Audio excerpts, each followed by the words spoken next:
الحمد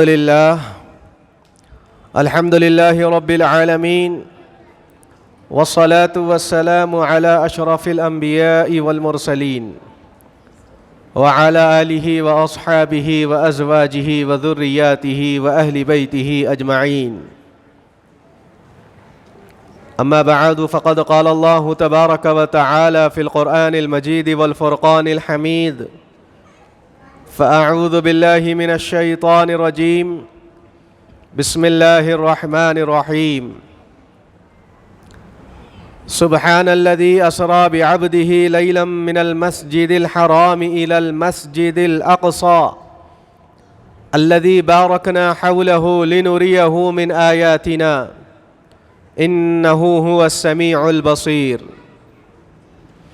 صدق الله المولانا العظيم وصدق رسوله النبي الكريم، ونحن على ذلك من الشاهدين والشاكرين والحمد لله رب العالمين.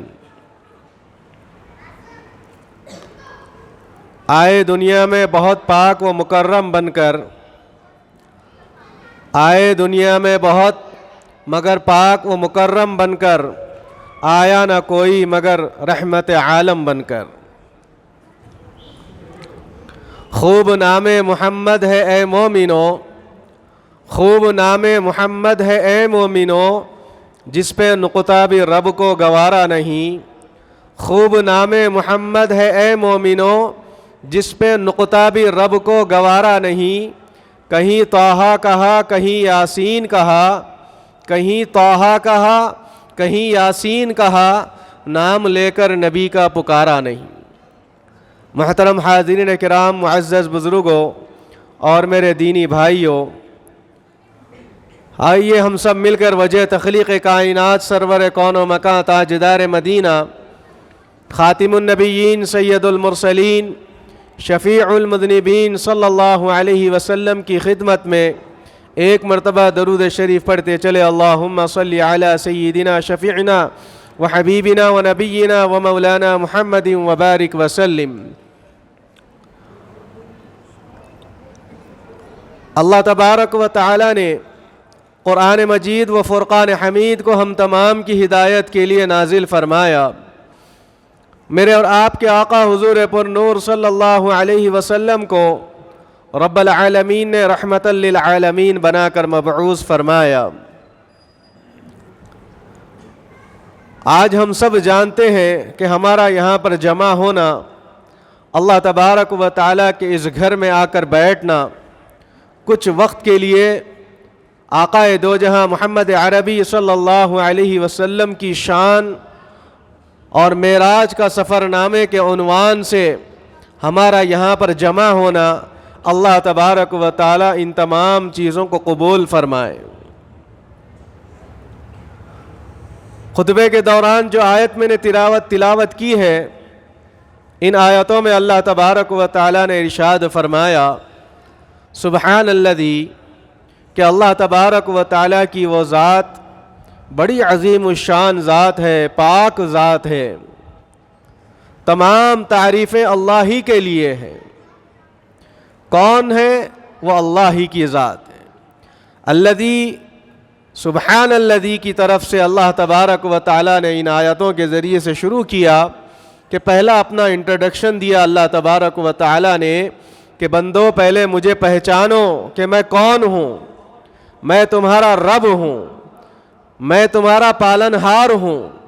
یہ پوری دنیا اللہ تبارک و تعالیٰ کی قبض قدرت میں ہے.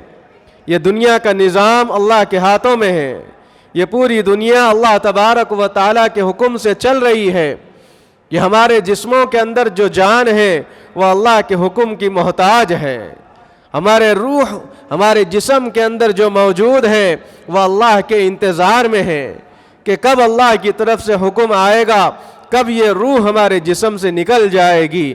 ان تمام چیزوں کا مالک اگر کوئی ہے، ان تمام چیزوں کا اگر خالق کوئی ہے، ان تمام چیزوں کا اگر کوئی رازق کوئی ہے تو وہ رب ذوالجلال کی ذات ہے.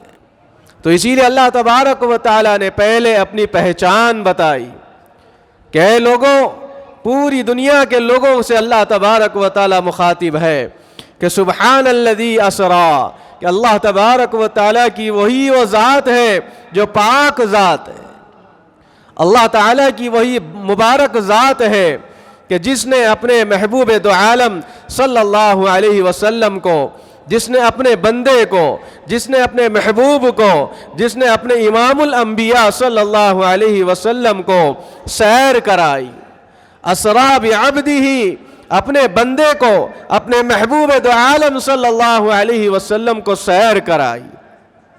کن چیزوں کی سیر کرائی؟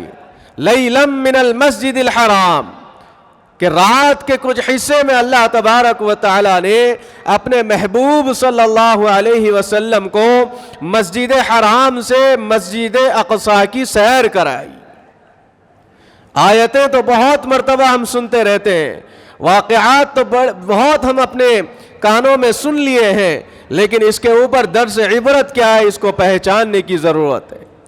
اللہ تبارک و تعالیٰ نے پہلے مسجدوں کا نام صحیح کرنے کا اس کے اندر ذریعہ بتلایا کہ ہم جو ہے اکثر اپنی زبان سے مسجد مسجد کہتے ہیں، تو قرآن کا لفظ اس بات کی دلالت کر رہا ہے کہ مسجد مت بولو، بلکہ اس کو تو جو ہے مسجد کہا کرو۔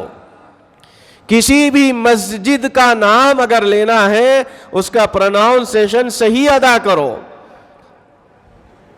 اس کا تلفظ صحیح طریقے سے ادا کرو۔ بہت سے لوگ مسجد بولتے ہیں، مسجد بولتے ہیں، تو یہ لفظ جو ہے اپنی زبان سے مت نکالو، صحیح لفظ ہے مسجد، جس کے بارے میں قرآن کہہ رہا ہے بعبدہ لیلا من المسجد الحرام الی المسجد الاقصی۔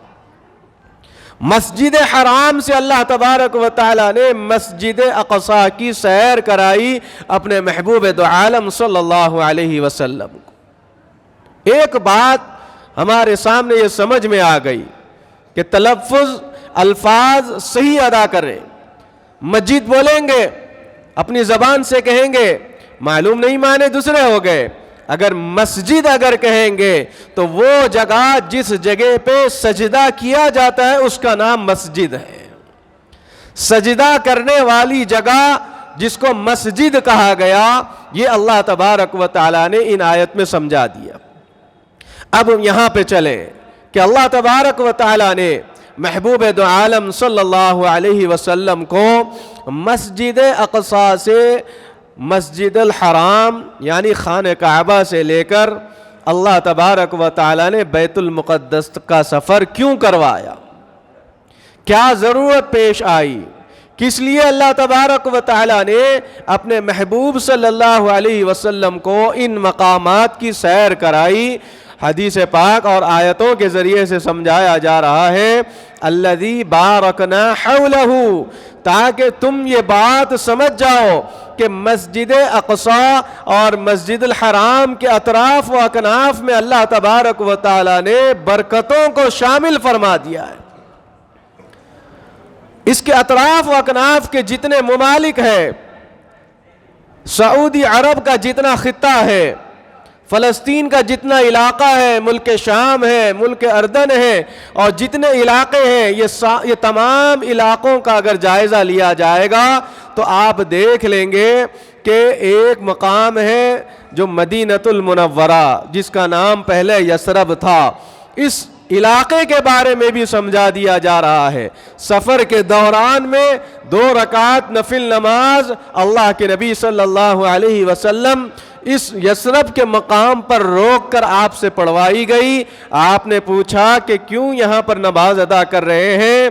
تو آپ کے سامنے حضرت جبرائیل امین نے عرض کیا، یا رسول اللہ صلی اللہ علیہ وسلم، آنے والے دنوں کے اندر یہ آپ کا مسکن ہوگا، یہ مدینۃ المنورہ ہوگا، یہاں پر بہت زیادہ تعداد میں کھجور کے درخت ہیں، یہ اس بات کی علامت ہے کہ اللہ تبارک و تعالیٰ نے اس کے ارد گرد برکتوں کا نزول فرمایا ہے۔ اسی لیے آیت کے ذریعے سے سمجھایا جا رہا ہے الذی بارکنا حولہ، کہ اس کے اطراف و اکناف میں اللہ نے برکتیں رکھی ہے،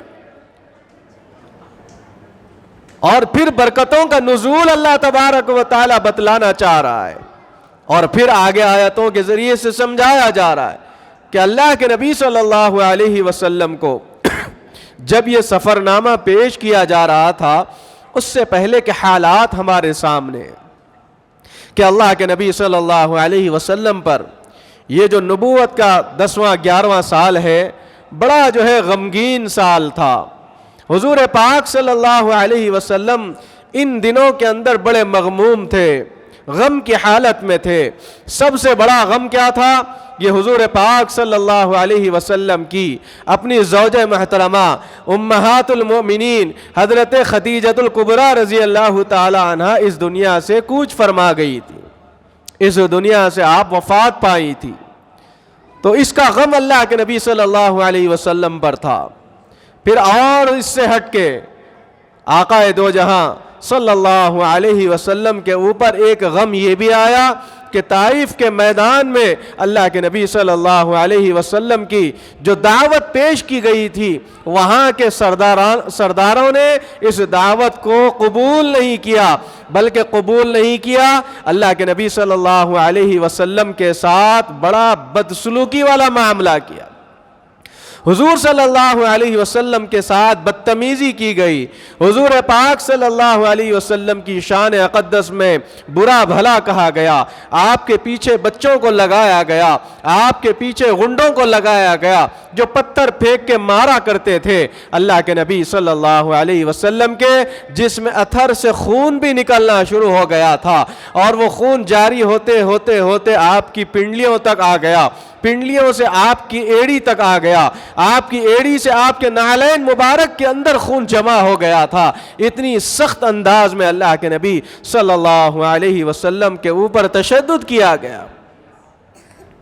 میں نے جمعہ میں بھی آپ حضرات کے سامنے کہا تھا، واقعہ میں نے رکھ دیا تھا کہ اتنا بڑا غم ملنے کے بعد اللہ تبارک و تعالیٰ کے حکم کے مطابق ملک الجبال وہاں پر نازل ہو گئے، فرشتوں کے سردار، جو پہاڑوں کے سردار، پہاڑوں کے فرشتے آ گئے اور آ کر عرض کرنے لگے خدمت اقدس میں کہ یا رسول اللہ آپ ایک حکم فرما دیجئے، آپ ایک مرتبہ اگر کہہ دیں گے تو دونوں پہاڑوں کے درمیان میں یہ پوری قوم کو دبا کر مار دیں گے، آپ حکم کر دیجئے، آپ کے اوپر اتنا ظلم، آپ کے جسم سے اتنا خون نکل رہا ہے، ہمیں یہ دیکھا نہیں جا رہا ہے، آپ ایک حکم فرما دیجئے، ہم ان تمام بستی کو نیست و نابود کر دیں گے۔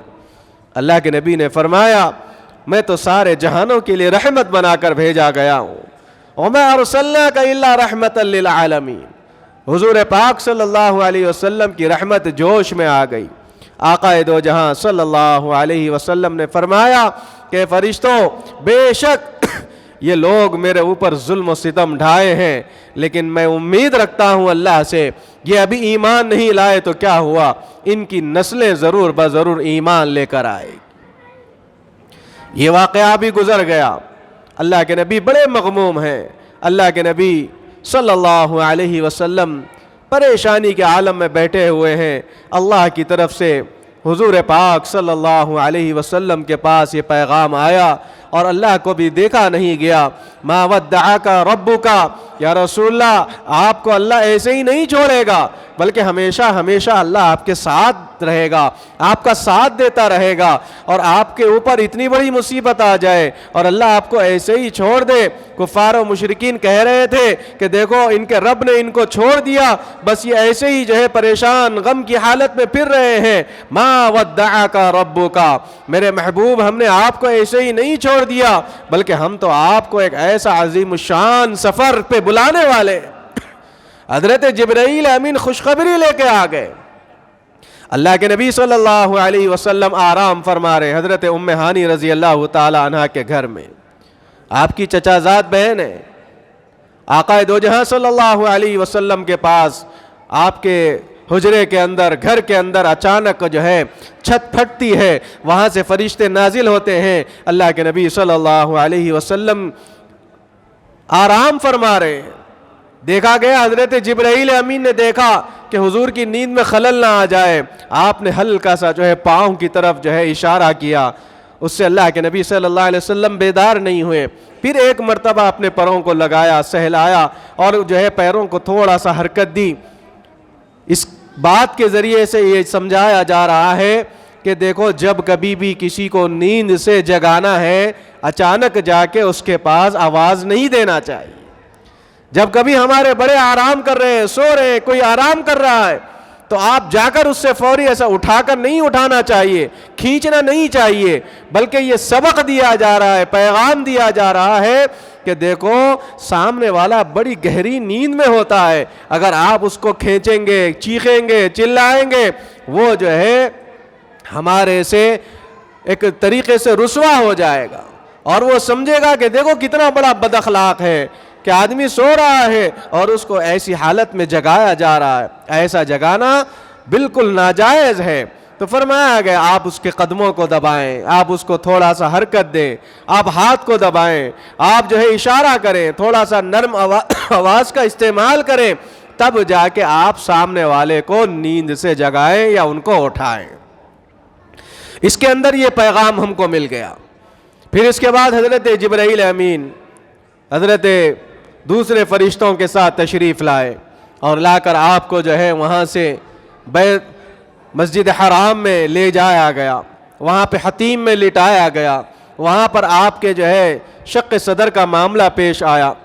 اللہ کے نبی صلی اللہ علیہ وسلم کا سینہ مبارک کھولا گیا, دل مبارک کو نکالا گیا, سونے کا تشت جو ہے جنت سے لایا گیا, زمزم کے پانی سے دھویا گیا. پھر اللہ کی طرف سے جو حکمت ڈالنی تھی اللہ نے وہ حکمت ڈال دی, اللہ نے وہ دولت ڈال دی, اللہ نے وہ جو ہے مصلحت اور جتنی قوت طاقت اللہ تبارک و تعالی دل مبارک کے اندر حضور پاک صلی اللہ علیہ وسلم کے دل کے اندر جو ڈالنا تھا وہ ساری کی ساری چیزیں فرشتوں نے وہ لا کر اللہ کے نبی صلی اللہ علیہ وسلم کے سینے مبارک میں رکھ دیا. یہ اس لیے رکھا تاکہ ان کو معلوم, پوری دنیا کو معلوم ہونا چاہیے کہ اللہ تبارک و تعالی اپنے محبوب صلی اللہ علیہ وسلم کو کوئی دنیا کی سیر جس طرح انسان سیر کرتا ہے, سفر کرتا ہے, ایک مقام سے دوسرے مقام کو جاتا ہے پھر واپس آ جاتا ہے, ایسا سیر نہیں ہے, ایسا سفر نہیں ہے, بلکہ ایک عظیم الشان سفر کی طرف جو ہے لے جانا ہے. اور وہ ایسا سفر, ایسا عظیم الشان سفر ہے کہ جہاں پر عجیب عجیب چیزیں اللہ تبارک و تعالی دکھانا چاہتا ہے کہ جس کو دیکھ کر اللہ کے نبی صلی اللہ علیہ وسلم کے اوپر کوئی ہیبت طاری نہ ہو جائے. یہ اللہ کی طرف سے منشا ہے, اللہ کی طرف سے منظور کدہ ہے, منظور شدہ ہے. تو اسی لیے جو اللہ رکھنا چاہتا ہے اس دل مبارک کے اندر رکھ دیا, اس کو پھر سینے مبارک کو بالکل ویسے ہی کر دیا جس طرح پہلے سینہ مبارک ہوا کرتا. اللہ کے نبی صلی اللہ علیہ وسلم کے ساتھ شق صدر کا جو واقعہ ہے 4 مرتبہ پیش آیا. ایک بچپن کے حالت میں 4 سال کی آپ کی عمر مبارک تھی. حضرت حلیمہ سعدیہ رضی اللہ تعالیٰ عنہ کے پاس پرورش آپ پا رہے تھے. ان کے پاس رہ کر ان کو جو ہے اللہ کے نبی صلی اللہ علیہ وسلم کے ساتھ وہاں پر پرورش کے لیے بھیجا گیا تھا. گاؤں اور دیہاتوں میں اس لیے بھیجا جاتا تھا تاکہ بچے وہاں پر جو ہے اچھی انداز میں نشوونما ہو جائیں اور ساری چیزیں سیکھنے کو ان کو مل جائے. تو 4 سال کی عمر میں ایک مرتبہ شق صدر ہوا, پھر 10 سال کی عمر میں ایک مرتبہ شق صدر ہوا, پھر اس کے بعد جس وقت نبوت آپ کے اوپر اللہ تبارک و تعالیٰ دینا چاہ رہا تھا اس وقت 40 سال کی عمر میں اللہ کے نبی صلی اللہ علیہ وسلم کے ساتھ شق صدر کا واقعہ پیش آیا. پھر اس کے بعد معراج کے سفر سے پہلے اللہ تبارک و تعالیٰ نے حضور پاک صلی اللہ علیہ وسلم کے ساتھ شق صدر کا معاملہ یہ 4تھی مرتبہ پیش آیا. اب یہاں سے سفر کا آغاز ہو رہا ہے.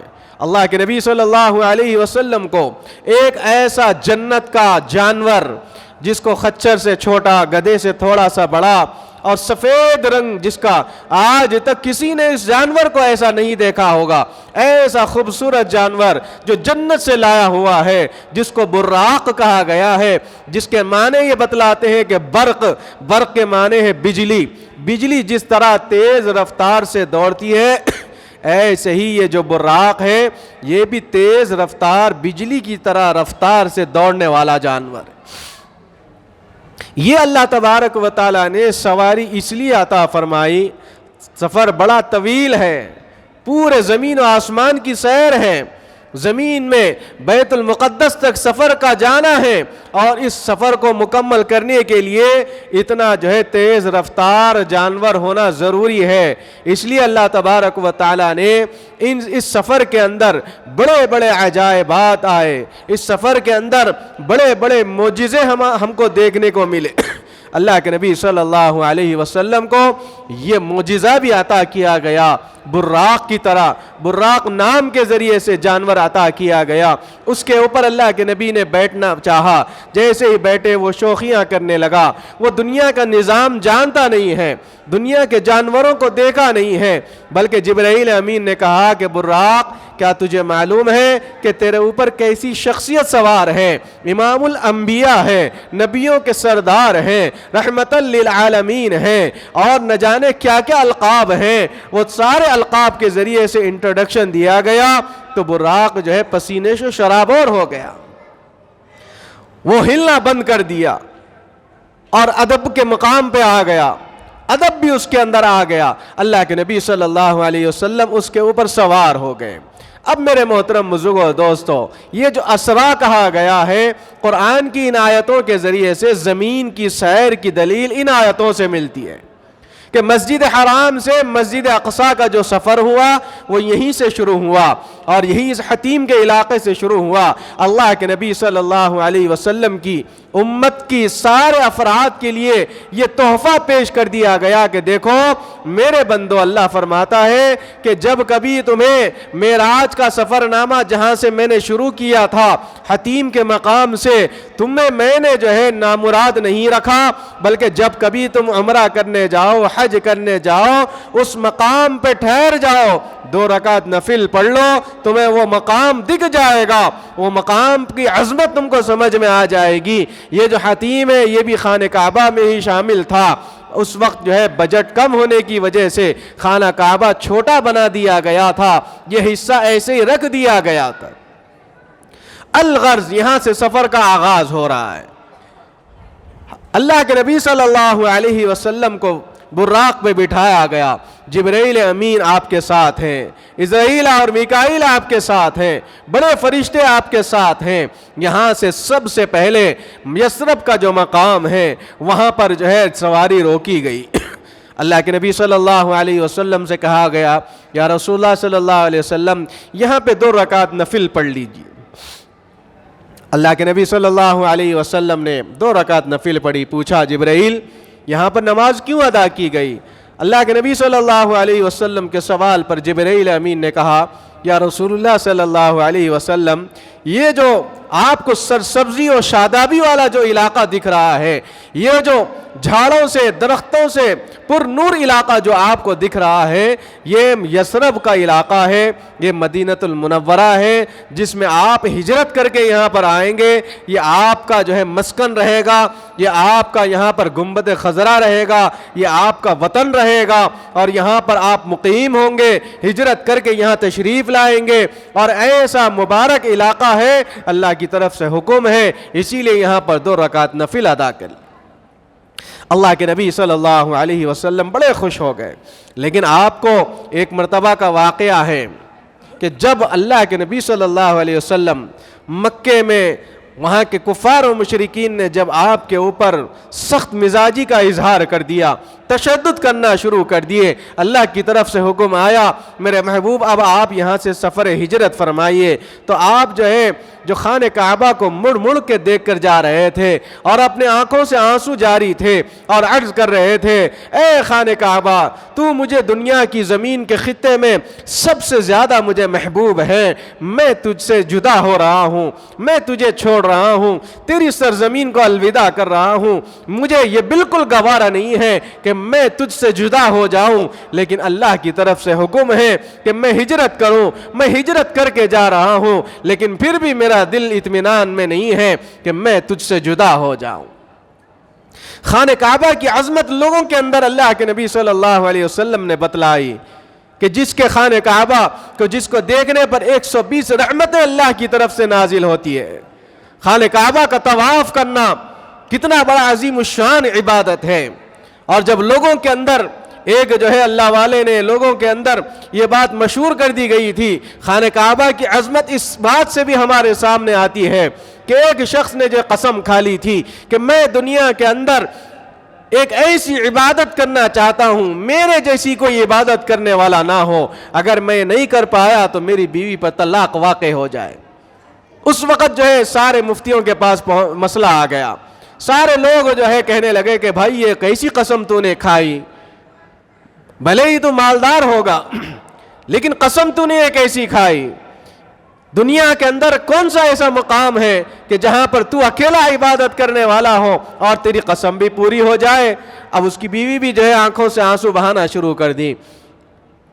اللہ والوں کے پاس حضرت امام ابو حنیفہ رحمۃ اللہ علیہ کے پاس مسئلہ آیا تو آپ نے کہا کہ کوئی بات نہیں ہے, گھبرانے کی ضرورت نہیں ہے, تم وہاں جو ہے مکے کے گورنر کے پاس جاؤ, میرا خط لے جاؤ کہ فلاں فلاں مسئلہ پیش آیا ہے, جاؤ اور جا کر جو ہے کہہ دو کہ میں نے ایسی قسم اٹھائی ہے اگر میں قسم پوری نہیں کروں گا تو میری بیوی پہ طلاق واقع ہو جائے گی. تو بات سمجھ میں آ گئی تو پورے لوگوں کو جو طواف وہاں پر لوگ کر رہے تھے ان تمام کے لوگوں کے سامنے اعلان کر دیا گیا کہ فلاں بندے کا یہ معاملہ ہے, کچھ دیر سب رک جائیں. سارے لوگوں کو روک دیا گیا. اب وہ ایک بندہ خانہ کعبہ کا طواف کرنا شروع کر دیا تو پوری دنیا کے سامنے سبق ملا کہ دیکھو یہ ایسی مقرب, ایسا معظم اور ایسا متبرک علاقہ ہے, ایسی عظیم الشان جگہ ہے جس کو خانہ کعبہ کہا گیا ہے. فرمایا گیا اس ایک بندے نے جب طواف کرنا شروع کر دیا تو پوری دنیا کے اندر لوگوں کو معلوم ہو گیا کہ ایک ایسی واحد عبادت ہے طواف کی کہ جب اگر ایک بندہ کرتا ہے تو وہی بندہ کرنے پہ شمار ہوتا ہے. اب پورے لوگوں کو وہاں پر روک دیا گیا, اس بندے کی قسم بھی پوری ہو گئی, اس کا مسئلہ بھی حل ہو گیا. تو عرض کرنے کی بات یہ ہے کہ یہ خانہ کعبہ جس کے بارے میں فرمایا گیا ان اول بیت وضع للناس للذی ببکۃ مبارکہ, یہ ایسا بے شک سب سے پہلا ایسا اللہ کا گھر ہے, ایسا جو ہے متبرک گھر ہے کہ جس کے بارے میں فرمایا گیا کہ پوری دنیا کے اندر جب پانی ہی پانی موجود تھا, ابھی زمین کا کوئی ذرہ بنا ہوا نہیں تھا, اللہ کے حکم سے جب زمین وجود میں آنا شروع ہو گئی تو یہ خانہ کعبہ بالکل جو ہے ارتھ جو ہمارا ہے زمین کا جو حصہ ہے یہ بالکل سینٹر جس کو کہا گیا, یہ خانہ کعبہ وہ زمین کا سینٹر ہے. اور زمین کا ٹکڑا جو سب سے پہلے بنا ہوا اللہ کی طرف سے بنا ہے وہ خانہ کعبہ کا علاقہ ہے, وہی زمین کا حصہ سب سے پہلے بنا تھا جس کو خانہ کعبہ کہا گیا. اور پھر فرمایا گیا ان اول بیت وضع للناس للذی ببکۃ مبارکہ, یہ شہر مبارک شہر ہے, یہ برکتوں والا شہر ہے. آپ نے دیکھا ہوگا کہ خانہ کعبہ میں عمرے کے لیے حج کے لیے جو لوگ جاتے ہیں پوری دنیا کا جو فروٹ ہوتا ہے وہ فروٹ وہاں پر جمع رہتا ہے. پوری دنیا کی چیزیں جو دنیا میں بنتی ہیں وہ مکے کے اندر ضرور آپ کو مل جائے گی. پوری دنیا کے اندر جو لوگ کھانے کھاتے ہیں وہ کھانا ضرور آپ کو وہاں مل جائے گا. ہر چیز وہاں پر آپ کو دیکھنے کو مل جائے گی. یہ اللہ کی طرف سے برکت نہیں ہے تو اور کیا ہے, یہ برکت ہے اللہ کی طرف سے. تو فرمایا گیا الذی بارکنا حولہ, اللہ تبارک و تعالی نے خانہ کعبہ کی اتنی عظمت بتلائی تو سفر بھی وہاں سے شروع کیا گیا. اللہ کے نبی صلی اللہ علیہ وسلم مدینے کی جگہ کو اپنے آنکھوں سے دیکھ لیے, پھر وہاں سے آپ آگے بڑھے بیت اللحم جس کو کہا گیا. یہاں پر حضرت عیسیٰ علیہ السلام پیدا ہوئے تھے اور حضرت عیسیٰ علیہ السلام کی پیدائش کی جگہ پہ جبرائیل امین نے کہا یا رسول اللہ یہاں بھی 2 رکعت نفل پڑھ لیجیے. آپ نے 2 رکعت نفل پڑھی. پوچھا یہ کس کی جگہ ہے تو پورا واقعہ آپ کے سامنے پیش کیا گیا کہ آپ کے پیچھے جو نبی آئے تھے حضرت عیسیٰ روح اللہ, حضرت عیسیٰ مسیح اللہ, جو آپ کے لقب تھے, جو اللہ تبارک و تعالیٰ نے آپ کو معجزے عطا فرمائے تھے. آپ جس آنکھ کو یعنی جو اللہ کا بندہ نابینا ہوا کرتا تھا, حضرت عیسیٰ علیہ السلام اللہ کا ذکر کرتے ہوئے اس کے آنکھوں پہ ہاتھ پھیرتے تو میرے محترم بزرگوں دوستوں اس کے آنکھوں کی روشنی لوٹ کر آ جاتی. یہ معجزہ اللہ نے آپ کو عطا فرمایا. اور آپ کی پیدائش کا معجزہ کیسا ہے, آپ حضرت مریم علیہ السلام کے پیٹ سے پیدا ہوئے اور اللہ تبارک و تعالیٰ نے اس زمین کو اتنا متبرک بنا دیا کہ حدیث پاک کے اندر بات آتی ہے کہ جب حضرت مریم علیہ السلام یہاں تشریف فرما تھی، کھانے کے لیے کوئی چیز موجود نہیں تھی، تو اللہ تبارک و تعالیٰ کی طرف سے حکم ہوا کہ ایک جو ہے کھجور کا درخت آیا، اور کھجور کا درخت آپ کے اوپر ایسا سہارا کرتے ہوئے جھک گیا۔ اللہ کی طرف سے حکم آیا فَكُلِي وَاشْرَبِي وَقَرِّي عَيْنًا، کہ مریم پریشان نہ ہونا، جب کبھی تم کو بھوک لگے تم اپنا ہاتھ تھوڑا سا بڑھانا۔ تو کہنے لگی یا اللہ کیسے جو ہے ملے گا، یہ تو صرف درخت نظر آ رہا ہے۔ آپ نے اللہ تبارک و تعالیٰ نے الگ طریقے سے حکم جاری فرمایا، جبرائیل امین آ کر عرض کرنے لگے کہ جب کبھی آپ کو بھوک لگے آپ جو ہے اپنا ہاتھ بڑھانا اور اس کھجور کے درخت کو تھوڑا سا کھجور کھینچ لینا۔ اللہ تبارک و تعالیٰ کی طرف سے یہ پیغام ہے، ہاتھ بڑھانا تمہارا کام ہے، کھجور کو گرانا اللہ کا کام۔ اللہ تبارک و تعالیٰ کھلانے پہ صادر آتا ہے تو کوئی اس کو بھوکا نہیں رکھ سکتا، اور جب اللہ کے لیے کوئی بھوکا رہتا ہے تو اس کو کوئی کھلا نہیں سکتا۔ تو فرمایا گیا اتنا عظیم الشان، ایسی عظیم الشان جگہ ہے کہ جس مقام پر 2 رکعت نفل نماز پڑھنے کا حکم دیا جائے، اور فرمایا گیا کہ جب کبھی پانی پینے کا موقع آ جائے تو کیا کیا جائے۔ فرمایا گیا پیچھے ایک نہر آئے گی اور اس سے تم جو ہے پانی پی لینا، اللہ کی طرف سے یہ نہر آپ کے پاس سے گزرے گی۔ فَكُلِي وَاشْرَبِي وَقَرِّي عَيْنًا، اپنے آنکھوں کو ٹھنڈک پہنچاتے رہنا جب تک حضرت عیسیٰ روح اللہ، حضرت عیسیٰ علیہ السلام تھوڑے بڑے نہ ہو جائیں، اس وقت تک آپ یہی قیام کرنا۔ لوگ آپ کے اوپر بہتان تراشی کرنے لگے، آپ کو کہنے لگے کہ دیکھو بغیر باپ کے بھی کوئی پیدا ہو سکتا ہے۔ تو فرمایا گیا یہ اللہ کی قدرت ہے، یہ اللہ کی طرف سے اس کی نشانی ہے، اللہ اگر چاہا تو کچھ بھی کر سکتا ہے۔ تو بہر کہ حضرت عیسیٰ علیہ السلام پیدا ہوئے، تھوڑے سے بڑے ہو گئے تو لوگ جو ہے تانا دینے لگے حضرت مریم علیہ السلام۔ تو یہ واحد دنیا کا ایسا واحد بچہ ہے جو ابھی چھوٹے گود میں ہیں، دودھ پیتے ہوئے ہیں، جب جو ہے لوگ تہمت لگانا شروع کر دیے اور تانا دینا شروع کر دیے اور آپ کو بستی سے نکالنا چاہ رہے تھے حضرت مریم علیہ السلام، اللہ تبارک و تعالیٰ نے حکم دیا عیسیٰ اب لوگوں کے سامنے آپ بولنا شروع کر دو۔ تو چھوٹا سا بچہ اللہ تبارک و تعالیٰ کے حکم سے کہہ رہا ہے انی عبد اللہ، کہ میں اللہ کا بندہ، آتانی الکتاب وجعلنی نبیا۔ تمہیں کیا معلوم ان قریب اللہ مجھے جو ہے کتاب سے بھی نوازے گا اور نبی بھی بنائے گا۔ یہ اللہ تبارک و تعالیٰ نے وہاں اس مقام پہ کر کے دکھلایا۔ یہاں حضرت محمد رسول اللہ صلی اللہ علیہ وسلم 2 رکعت نفل نماز ادا کیے، پھر وہاں سے تھوڑا سا آگے بڑھے، طور سینا جس کو کہا گیا، جس میں ہم قرآن پڑھتے ہیں وَالتِّينِ وَالزَّيْتُونِ وَطُورِ سِينِينَ، حضرت موسیٰ کلیم اللہ کی وہ جگہ جس مقام پر اللہ تبارک و تعالیٰ نے حضرت موسیٰ کلیم اللہ کو بلایا اور اپنی تجلی دکھانا چاہا اور وہاں پر جو ہے آپ کو کتاب عطا کرنا چاہا۔ اللہ تبارک و تعالیٰ کے حکم کے مطابق اس کوہ طور پر حضرت موسیٰ کلیم اللہ آئے اور آ کر چلہ گزارے، 40 دن کا عرصہ وہاں پر رکھے اور رکے، اور رکنے کے بعد آپ اللہ کو دیکھنا بھی چاہتے تھے۔ اللہ تبارک و تعالیٰ نے فرمایا موسیٰ تم مجھے دیکھ نہیں پاؤ گے، یہ دنیا کی آنکھ مجھے دیکھ ہی نہیں پائے گی، میرے جلال سے میرے کمال سے تم دیکھ نہیں پاؤ گے۔ حضرت موسیٰ کلیم اللہ کہنے لگے نہیں یا اللہ میں دیکھنا چاہتا ہوں، میری خواہش ہے۔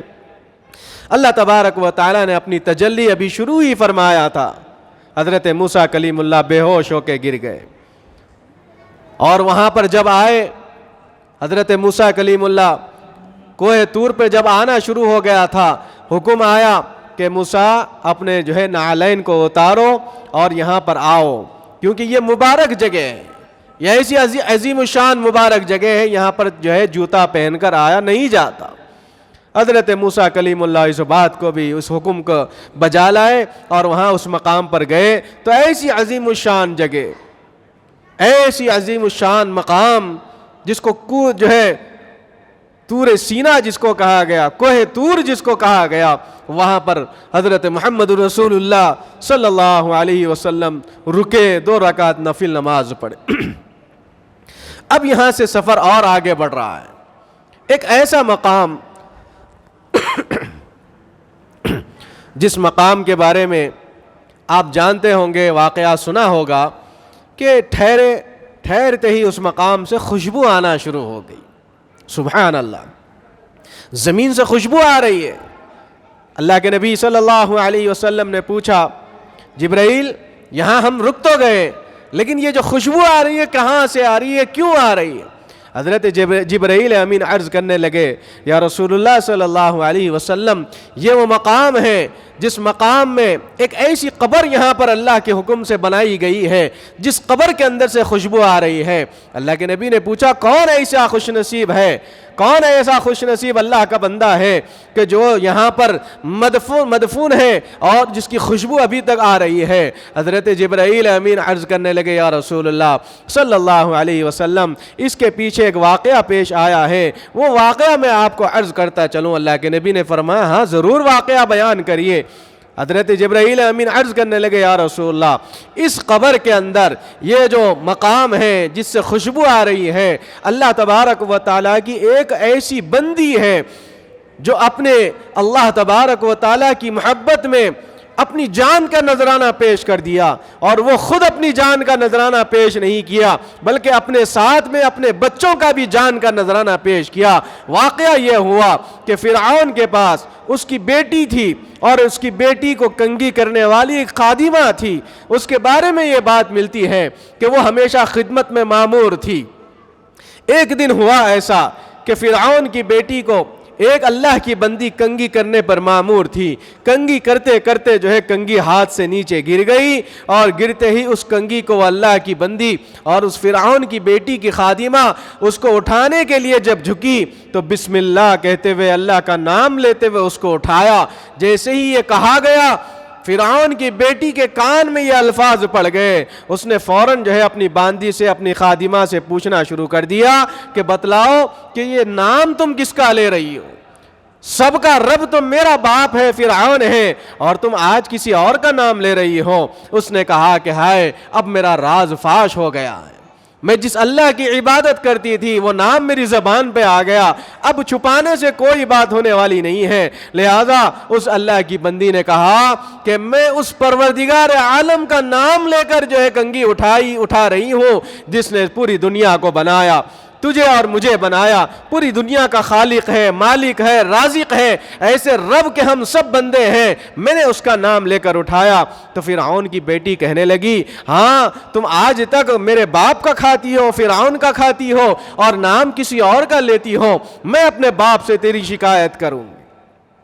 جب وہ بیٹی اپنے باپ فرعون کے پاس پہنچی اور پہنچ کر کہنے لگی کہ میری خادمہ ایک ایسا نام لے رہی ہے جو میں نے اس سے پوچھا تو کہہ رہی ہے کہ وہ اس کا مالک ہے، اس کا رب ہے، اس کا رازق ہے، حالانکہ ہونا تو یہ چاہیے تھا کہ انا ربکم الاعلی، فرعون تو یہ اعلان کرتا تھا لوگوں کے سامنے میں تمہارا رب ہوں، نعوذ باللہ ایسے الفاظ کہا کرتا تھا، اور یہ اپنا رب کسی اور کو تصور کر رہی ہے۔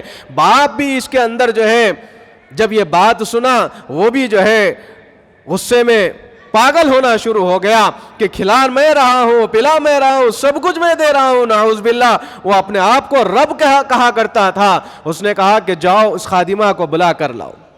جب لوگ گئے جا کر اس خادمہ کو پکڑ کر لے کر آئے اور کہنے لگے، پوچھا گیا کہ بتاؤ کہ تم آخر کس کے بارے میں میری بیٹی سے بات کر رہی ہو؟ تو اس نے کہا علی الاعلان، جب سارا دربار لگا ہوا تھا اس نے کہا چلو یہ موقع اچھا ہے، اللہ کی وحدانیت کا اقرار کر دوں، اللہ کا نام لے لوں اور پوری دنیا کو بتا دوں کہ اس دنیا کا مالک ایک ہی اللہ وحدہ لا شریک لہ ہے۔ اس نے کہا کہ میں رب ذوالجلال اللہ کا نام لے کر بسم اللہ کہہ کر میں کنگھی اٹھائی تھی۔ فرعون نے کہا میں تیرا رب ہوں اور تو کسی اور کا نام لیتی ہے۔ اس نے جو ہے غصے کے عالم میں اپنے درباریوں کو، اپنے نوکروں کو حکم دیا کہ گرم گرم ایک کڑائی اور اس کڑائی کے اندر جو ہے تیل ڈال دیا جائے، اس کے نیچے کھولتی ہوئی آگ جو ہے جاری کر دیا جائے، جلا دی جائے اس کے نیچے آگ۔ بڑی کڑائی جو ہے لگائی گئی، اس کے اندر جو ہے تیل بھی ڈال دیا گیا۔ میرے محترم بزرگوں، آج ہم یہ سمجھتے ہیں کہ بس ہمارا نام مسلمان ہے اور ہمارے اوپر مصیبتیں نہ آئیں، یہ ہو ہی نہیں سکتا۔ ہمارے ساتھ آزمائش کے دور آئیں گے، ضرور آئیں گے، اس کے اوپر ہم کو کھرے اترنا ہے۔ اللہ تبارک و تعالیٰ فرماتا ہے ایک سونے کا، جس طرح ہم کو دنیا کے اندر مثال دی جاتی ہے، سونے کا ڈلہ ہے، سونے کا بسکٹ ہے، اس کو اگر ہار کے اندر تبدیل کرنا ہے تو کیا کیا جاتا ہے؟ اس کو آگ سے گزرنا پڑے گا، آگ میں جلنا پڑے گا، آگ کے ذریعے سے اس کو ایک سانچہ بنایا جائے گا، اس سانچے میں اس کو ڈھالا جائے گا، پھر جب تب جا کر یہ جو ہے ہار کے اندر تبدیل ہو جائے گا۔ تو مومن کی مثال بھی ایسی ہے، مومن بننا وہی کوئی جو ہے آسان کام نہیں ہے، اس کے اندر اللہ تبارک و تعالی محنتیں چاہتا ہے، اللہ تبارک و تعالی مشقتیں کرواتا ہے کہ دیکھو تم اگر میرے بندے بننا چاہتے ہو تو آزمائش کے دور تمہارے اوپر آئیں گے، مصیبتیں آئیں گی، اور یہ نہ تصور کرنا کہ بس ہم مومن بن گئے، مسلمانوں کا نام رکھ لیے، بس آگے دل بولا تو نماز پڑھ لیے، آگے دل بولا تو اسلام پہ چل لیے، دل نہیں بولا تو پھر جو ہے غیروں کے مطابق ان کی زندگیوں کے مطابق چلنے لگیں گے۔ ایسا بالکل قابل قبول نہیں کیا جائے، پورے کھرے کے کھرے اللہ کی شریعت پہ چلنا پڑے گا، رسول پاک صلی اللہ علیہ وسلم کی سنتوں پہ اترنا پڑے گا، اس سنتوں پر عمل کرنا پڑے گا، ایک ایک سنت کو جان کر سمجھ کر اس کے اوپر عمل کرنا پڑے گا۔ تو بہرکیف فرعون نے جو ہے سزا کے طور پر پوری لوگوں کو بتلانا چاہتا تھا کہ دیکھو میں رب ہوں، میں جو چاہا کر سکتا ہوں، میں کسی کو چاہے تو موت بھی دے سکتا ہوں، جس کو چاہے میں جو ہے زندگی بخش سکتا ہوں، یہ اپنے دعوے کرتا رہتا ہے۔ لیکن میرے محترم بزرگوں دوستوں، اللہ تبارک و تعالیٰ پوری دنیا کو ایک الگ نقشہ بتانا چاہ رہا ہے، پوری دنیا کے سامنے یہ اللہ کی خاتون کو پورے دنیا کے سامنے ایمان کے اندر مضبوطی کیسے لائی جائے اس کا سبق دینا چاہ رہا ہے۔ بہرکیف کڑائی کے نیچے آگ دہکائی گئی، اس کے اندر جو ہے تیل ڈالا گیا، کھولتا ہوا تیل جب بن گیا تو سب سے پہلے یہ عورت، یہ جو اللہ کی بندی تھی، اس کے بچے تھے، اس کے بچوں کو لایا گیا، لا کر اس کڑائی کے سامنے رکھا گیا۔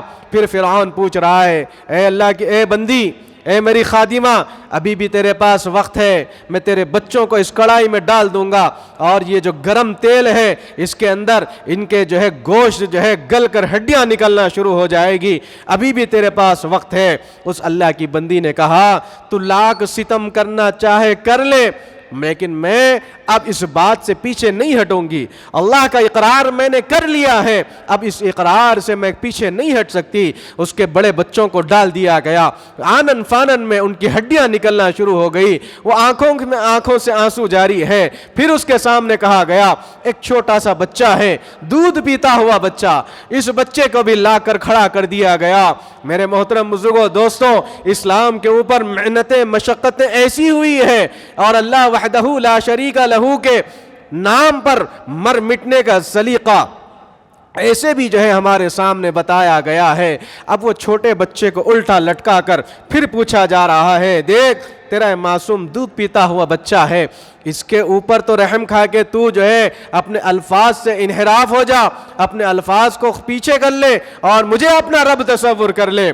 تو میرے محترم بزرگوں دوستوں، اب ماں کا کلیجہ، ماں کی محبت بھی اپنے بچے کے لیے تڑپ رہی تھی، لیکن آنن فانن میں اللہ تبارک و تعالیٰ کے حکم سے وہ جو چھوٹا بچہ جو دودھ پیتا ہوا ہے، دنیا کے اندر یہ واقعہ بھی پوری دنیا کو اللہ بتلانا چاہ رہا ہے۔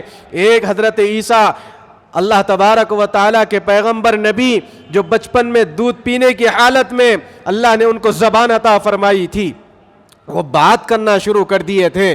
اب یہ دوسرا بچہ ہے جو پوری دنیا کے اندر واحد ایسا بچہ ہے جو زبان اللہ نے اس کو عطا فرمائی، گویائی اللہ تبارک و تعالیٰ نے عطا فرمائی۔ وہ کہہ رہا ہے اپنی امی جان کو، اے میری امی جان، آپ پریشان نہ ہونا، آپ غمگین نہ ہونا، یہ اللہ کی طرف سے حکم ہے، اللہ نے موقع دیا ہے اس کے نام پہ مر مٹنے کا، آپ اپنے قدم کو پیچھے نہ کرنا۔ یہ کہتے ہوئے اس نے دلاسا دیا، ہماری لاکھوں جانیں بھی آئیں گی تو ہم قربان کرنے کے لیے تیار ہیں۔ جب بچے کی زبان سے الفاظ نکلے تو ماں بھی کہنے لگی اب جو چاہے تو کر لے فرعون، ہم اپنے باتوں سے پیچھے نہیں آئیں گے۔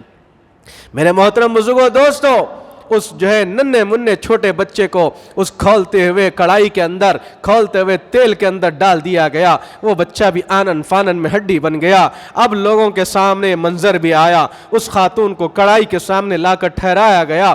پھر پوچھا گیا کہ دیکھ اب تیری جان پہ بات آئی ہے، اب تو بھی تو اپنے آپ سے منحرف ہو جا، اپنے الفاظ کو پیچھے کر لے، بس اتنا کہہ دے کہ میں فرعون کو مانتی ہوں، بس تیرے لیے کافی ہے۔ میرے محترم بزرگوں دوستوں، لوگ جوق در جوق اس مقام پہ آ گئے تھے اور یہ منظر دیکھ رہے تھے۔ کیسا منظر تھا ہوگا کہ ماں کے سامنے بچوں کو لا کر کڑائی میں کھولتے ہوئے تیل کے اندر ڈال دیا جا رہا ہے۔ ماں کا کلیجہ جو ہے پھٹنے پہ آ گیا۔ اب اس کو کڑائی کے کنارے پہ رکھتے ہوئے پھر کہا جا رہا ہے اپنی جان پہ تو ترس کھا لے، اب تو اقرار کر لے۔ کہنے لگی کہ جب میں اپنے بچوں کی جان کا نذرانہ دیکھ سکتی ہوں، اگر اللہ تبارک و تعالی 1000 جانیں بھی مجھے عطا فرمائے گا، میں اس رب کی خاطر قربان کرنے کے لیے تیار ہوں۔ میرے محترم بزرگوں، یہ ہوتا ہے اللہ سے عشق و محبت کا جذبہ، دین پر مر مٹنے کا جذبہ ایسا ہوتا ہے۔ اللہ کے نبی صلی اللہ علیہ وسلم جب یہ واقعہ سن رہے تھے، آنکھوں سے آنسو جاری ہیں۔ اللہ کے نبی صلی اللہ علیہ وسلم خوشی خوشی 2 رکعت نفل وہاں پڑھ لیے، اور یہ واقعہ ہوئے کتنے سال ہو گئے؟ حضرت عیسیٰ علیہ السلام سے پہلے حضرت موسیٰ کلیم اللہ، اور موسیٰ کلیم اللہ کا یعنی 1500 سال پہلے واقعہ پیش ہو گیا۔ خوشی خوشی اللہ کی بندی اس کڑائی میں کودنا گوارا کر لیا، لیکن فرعون کو اپنا معبود سمجھنا کبھی گوارا نہیں کیا۔ اللہ کی خاطر اس کڑائی میں گر گئی اور گر کر جل گئی، اور ان کا جسم بھی اتر گیا، ہڈیاں بن گئی۔ تو میرے محترم بزرگوں دوستوں، اس کڑائی میں گرنے سے پہلے آپ نے، وہ اللہ کی بندی نے فرعون کے سامنے ایک وصیت رکھی، اور وصیت یہ رکھی کہ اے فرعون تو جو چاہے کر لے، لیکن مرنے والے کی ایک وصیت تو کم سے کم پورا کر دے۔ اس وقت ہر بادشاہ کا یہ عالم ہوتا ہے کہ مرنے والے کی آخری وصیت کیسے بھی پوری کی جاتی ہے۔ پوچھا گیا کہ تیری آخری وصیت کیا ہے؟ تو کہنے لگی کہ میں جب مر جاؤں گی میرے اور میرے بچوں کی ہڈیاں ایک کپڑے میں لپیٹ دینا، اور ایک ہی قبر کے اندر ہماری جو ہے ہڈیوں کو رکھ دینا، تاکہ ہم کل اللہ کی بارگاہ میں اٹھیں گے تو جیے تھے ایک ساتھ، اور کل اٹھیں گے والبعث بعد الموت، تو ایک ساتھ اللہ کے دربار میں ہم حاضری بھی ایک ساتھ دینا چاہتے ہیں۔ اس نے کہا چھوٹی بات ہے، کر دو، کوئی بات نہیں ہے۔ جب جو ہے سارے ہڈیاں بن گئی تو لپیٹ کر ایک قبر میں ڈال دیا گیا تھا۔ تو میرے محترم بزرگوں دوستوں، 1000 سال کا عرصہ گزر گیا، اللہ تبارک و تعالی نے ان کی قبر کو ایسا زندہ جاوید رکھا، ان کی قبر کو صحیح سالم رکھا، اس کے اندر سے اللہ نے خوشبوؤں والا معاملہ رکھا۔ اللہ کے نبی صلی اللہ علیہ وسلم یہ واقعہ سن رہے تھے، آنکھوں سے آنسو جاری ہوئے کہ دین کی خاطر اگر کوئی اللہ کی بندی مر مٹ سکتی ہے تو یہ پوری دنیا کے لیے مثال ہے، پوری دنیا کے لیے سبق ہے۔ میرے محترم، یہاں اللہ کے نبی صلی اللہ علیہ وسلم نے 2 رکعت نفل نماز پڑھی۔ اب یہاں سے سفر کا آغاز ہو، اور آگے بڑھتے چلے گئے اور آگے بڑھتے چلے گئے۔ اللہ کے نبی صلی اللہ علیہ وسلم کو راستے میں جنت بھی دکھائی گئی، راستے میں جہنم بھی دکھائی گئی۔ یہ جو واقعہ معراج ہوا میرے محترم، یہ آپ سمجھتے ہیں، بعض لوگ کہہ رہے ہیں کہ بھائی ابھی بھی جو ہے جو نہیں ماننے والے ہیں قرآن کو، حدیث کو، وہ یہ کہہ دیتے کہ نہیں یہ اللہ کے نبی کا خواب ہے۔ کیسے اللہ کے نبی کا خواب ہوگا؟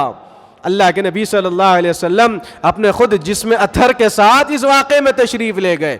روحانی معراج بھی ہے، جسمانی معراج بھی ہے، اور لوگ یہ جو ہے اپنی خیالی پلاؤ لوگوں کے سامنے اپنے فلسفانہ انداز میں کہہ دیتے ہیں، وہ کہنا چاہتے ہیں تو کہہ دیں، لیکن یہ بات مسلم ہے اللہ کے نبی صلی اللہ علیہ وسلم کو جسمانی معراج اور روحانی معراج بھی عطا کی گئی۔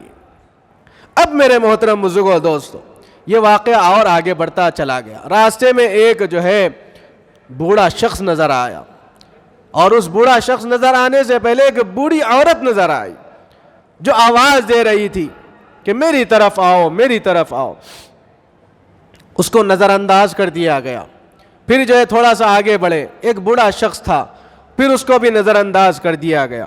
پھر آگے بڑھے، وہاں بھی نظر انداز کر دیا گیا۔ تو میرے محترم بزرگوں دوستو، ایک مقام پر ٹھہرنے کے بعد حضرت جبرائیل امین نے عرض کیا ہے رسول اللہ، جو بوڑھی عورت آپ کو اپنی طرف آواز دے رہی ہے وہ یہ دنیا ہے، جو اس حالت کے اندر اللہ تبارک و تعالی نے اس کی عمر بتلائی کہ یہ دنیا اب بالکل بوڑھی ہو گئی ہے۔ حضرت آدم علیہ السلام سے لے کر اب تک جو عرصہ گزرا وہ اس کی جوانی کا عرصہ تھا ہوگا. اب جو ایک دنیا کا اختتام ہوگا یہ بوڑھی کی طرح مثال دے کر بوڑھی عورت کی شکل میں اللہ تبارک و تعالیٰ نے اس بات کی طرف اشارہ دیا. میرے محبوب صلی اللہ علیہ وسلم دنیا آپ کو اپنی طرف بلانا چاہ رہی تھی, آپ نے اسے نظر انداز کر دیا. یہ اس بات کی علامت ہے کہ اللہ تبارک و تعالیٰ نے آپ کی امت کو اس دنیا کی محبت سے ہٹا دے گا اور آخرت کی فکر میں ڈال دے گا. اگر آپ اس کی طرف رک جاتے تو یہ آپ کی پوری امت دنیا میں ملوث ہو جاتی, دنیا کی محبت میں آ جاتی. چنانچہ آپ نے وہاں نہیں رکے, اسی لیے اللہ تبارک و تعالیٰ نے آپ کی امت کو بچا لیا. اور یہ جو بوڑھا شخص جو آپ کو ملا ہے اور دنیا کے تعلق سے فرمایا گیا, اب دنیا کی عمر بالکل مکمل ہو چکی ہے, اللہ کے نبی کا دور اب بالکل جو ہے ختم ہونے والا ہے, قیامت قائم ہونے والی ہے, دجال آنے والا ہے, حضرت عیسیٰ علیہ السلام نازل ہونے والے ہیں, حضرت مہدی علیہ السلام بھی تشریف لانے والے ہیں. تو اب یہ اس بات کی طرف اشارہ دیا گیا کہ دنیا جوانی سے ہوتے ہوئے بڑھاپے میں آ گئی ہے. اب یہ بوڑھی عورت کی شکل میں آپ کو بلانا چاہ رہی ہے, آپ نے اس کا انکار کر دیا, بہت اچھا کیا.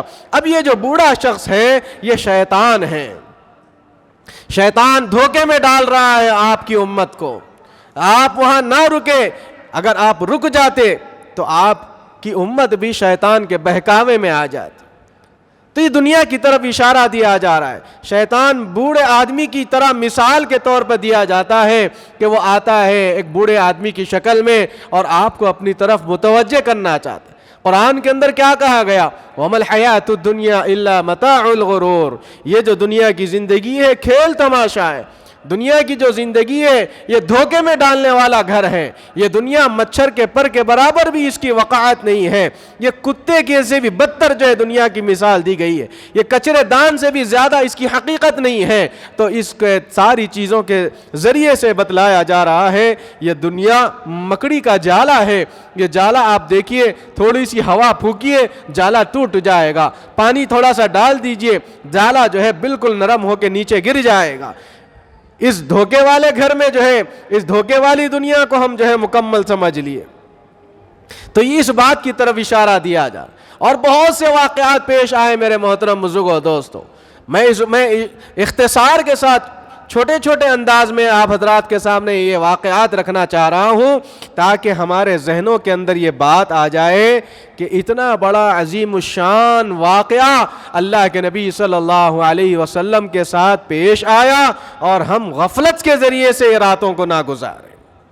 ہمارے اندر اللہ کے نبی کی محبت اور زیادہ آ جائے, ہمارے اندر اللہ کے نبی صلی اللہ علیہ وسلم کی غلامی کا اور زیادہ جو ہے جذبہ پیدا ہو جائے, ہمارے اندر دنیا کی لالچ ختم ہو جائے, ہمارے دل کے اندر دنیا کی محبت ہمارے دل سے نکل جائے, آخرت کی فکر ہمارے دلوں میں آ جائے, اللہ سے محبت کا جذبہ زیادہ ہو جائے, اللہ کے نبی صلی اللہ علیہ وسلم کی سنتوں سے محبت اور زیادہ ہو جائے. بہرکیف اور آگے آگے چلے تو جنت دکھائی گئی. جنت کیسی جنت؟ اللہ کے نبی صلی اللہ علیہ وسلم فرماتے ہیں کہ جس طرح دنیا کے اندر یہ جو مٹی ہے وہاں پر جو ہے اللہ تبارک و تعالی جو جنت کی مٹی بنائے گا وہ کیسی رہے گی؟ مشک و عنبر سے زیادہ مہکتی ہوئی مٹی رہے گی. سونے چاندی کے اینٹیں ہوں گے وہاں پر, اس کا گارا جو ہے نہ جانے زیتون اور نہ جانے کیسی کیسی چیزوں کو اللہ تبارک و تعالی نے وہاں پر مسلمانوں کے لیے, امت محمدیہ کے لیے بنا کر رکھا ہے. اور اللہ تبارک و تعالیٰ نے ایک آیتوں کے ذریعے سے بتلایا وَسَارِعُوا إِلَى مَغْفِرَةٍ مِّن رَبِّكُمْ. اے اللہ کے بندو دوڑو. کہاں پر دوڑنے کا حکم ہے؟ اللہ تبارک و تعالیٰ کی مغفرت کی طرف دوڑنے کا حکم دیا جا رہا ہے. إِلَى مَغْفِرَةٍ مِّن رَبِّكُمْ وَجَنَّةٍ عَرْضُهَا السَّمَاوَاتُ. اور ایسی عظیم الشان جنت کی طرف دوڑے. کیسی جنت؟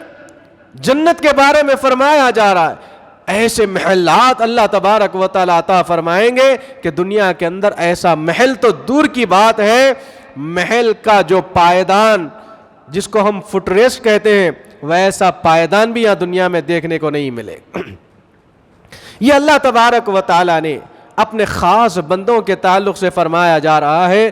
اتنی عظیم الشان جنت میرے محبوب میں نے آپ کے امتیوں کے لیے بنا کر رکھی ہے، اور جنت کہے گی یا اللہ جس طرح تو نے وعدہ فرمایا، جس طرح تو نے میرے ساتھ وعدہ فرمایا کہ میں ایسے برگزیدہ بندوں کو، تقوی طہارت رکھنے والے بندوں کو 70,000 سے زیادہ بغیر حساب کتاب کیے تیرے اندر داخل کروں گا، مولا تو نے یہ جو وعدہ فرمایا اس کو پورا کر دے۔ اللہ فرماتا ہے میں نے جو وعدہ تجھ سے کیا ہے وہ ضرور مکمل کروں گا۔ تو جنت کہتی ہے اللہ تیرا بڑا کرم ہے۔ تو ایسے ہی جس طرح جنت دکھائی گئی، ایسے ہی دوسری جانب میں جہنم بھی دکھائی گئی۔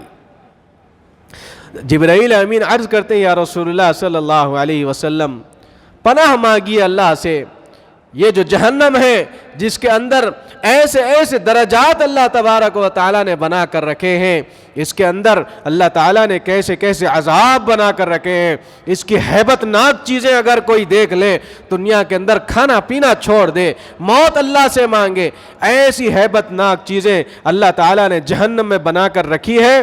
اس جہنم کے تعلق سے کبھی ہمارے ذہنوں میں بات ہی نہیں آتی کہ ہم گناہ کر رہے ہیں تو گناہ کی وجہ سے جہنم میں اگر جائیں گے اسفل سافلین، اس کے اندر اللہ نے 8 درجے بنا کر رکھے ہیں۔ ایک درجہ ایسا ہے کہ جس کے اندر گرم گرم آگ اور تپش رہے گی، ایک درجہ ایسا ہے جس کے اندر پیپ اللہ نے کھول کر رکھا ہے، ایک درجہ ایسا ہے جس کے اندر ازدے سانپ اور بچھو کی شکل، اس کی جو ہے مقدار اور اس کی شکل ایسی بتائی کہ گدھے کے برابر ایک بڑا جو گدھا ہوتا ہے اس کے برابر ایک بچھو ہے جو ایک مرتبہ ڈنک مارتا ہے، آدمی جو ہے اس کے جسم میں ایسا زہر جو ہے دوڑنا شروع ہو جاتا ہے، پھر وہ مر جاتا ہے، پھر اللہ کے فرشتے اس کو زندہ کرتے ہیں۔ ایسے ہی عذاب اس کو قیامت اور قیامت کے بعد سے ہمیشہ ہمیشہ کے لیے اس کو دیا جائے گا۔ ایسی جہنم کے بارے میں فرمایا جاتا ہے، جہنم اللہ سے کہتی ہے اللہ جو دنیا کے اندر گناہ گار بندے ہیں، تو نے وعدہ فرمایا تھا گناہ کرنے والوں کو تو میرے اندر ڈالے گا، کب ڈالے گا؟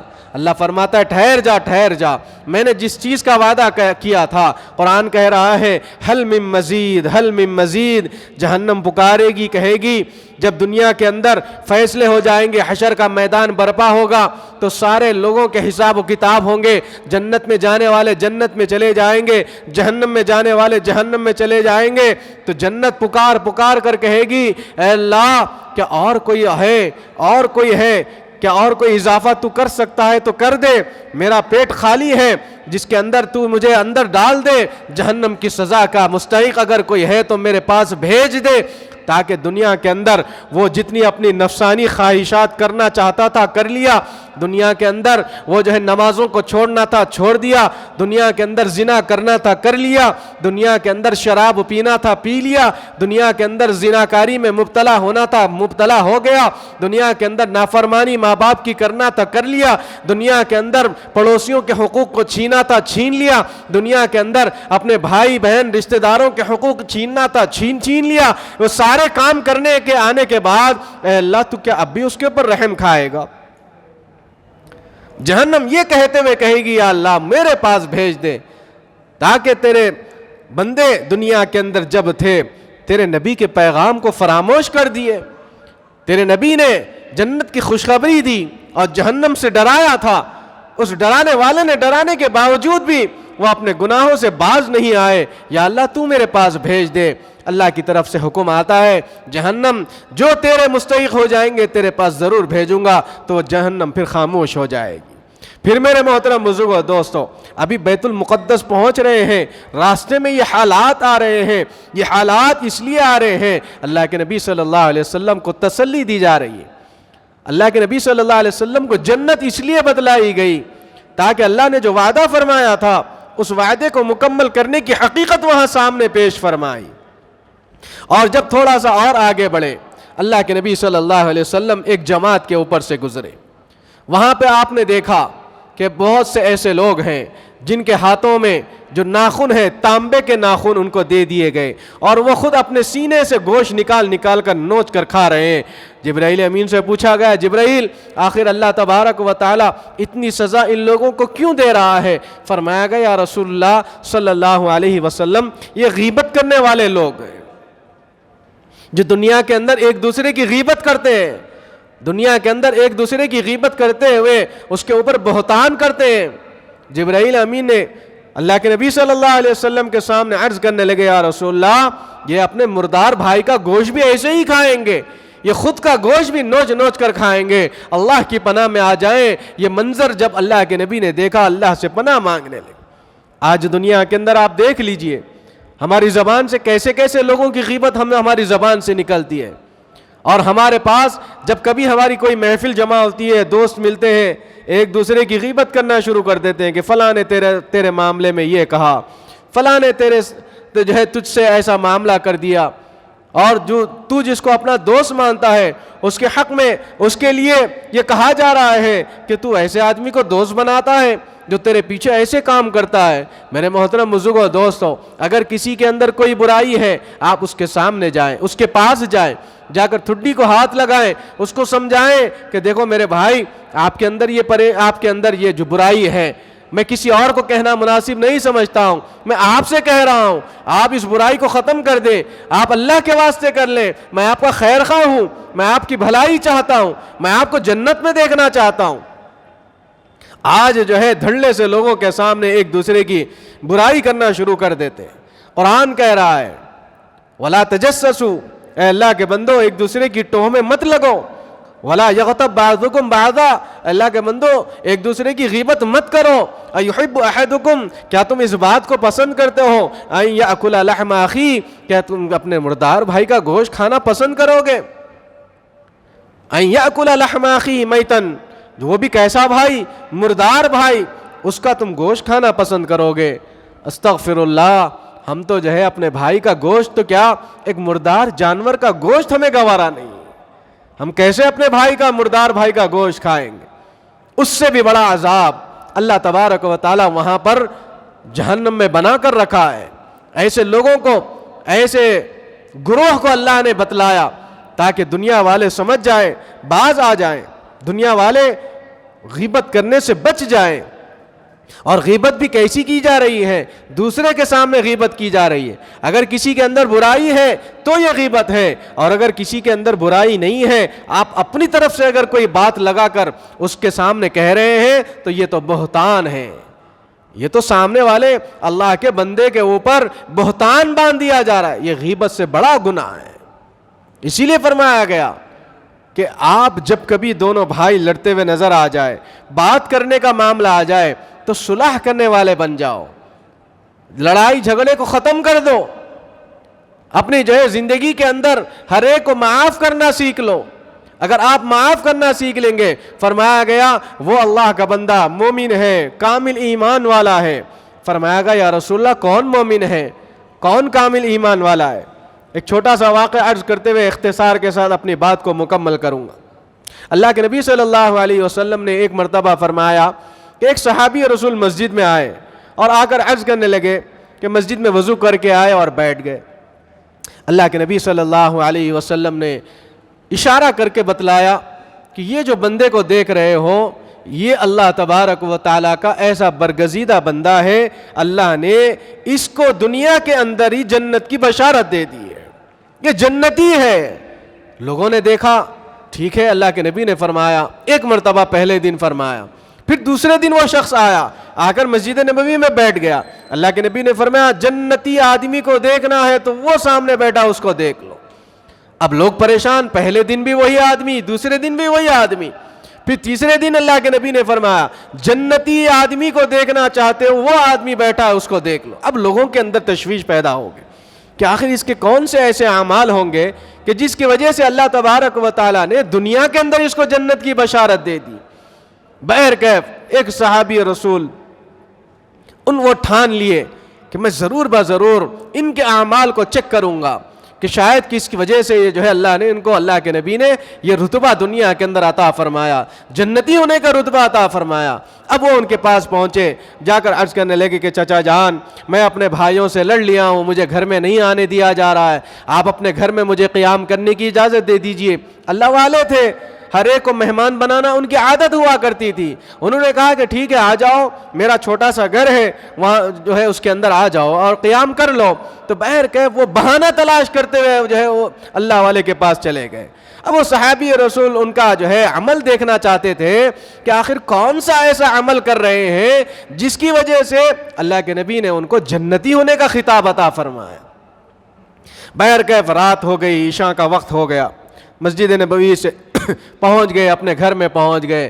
پھر دیکھا کہ وہ بھی اپنے گھر چلے گئے, ان کو بستر دے دیا گیا, سونے کا جب وقت آ گیا سو گئے.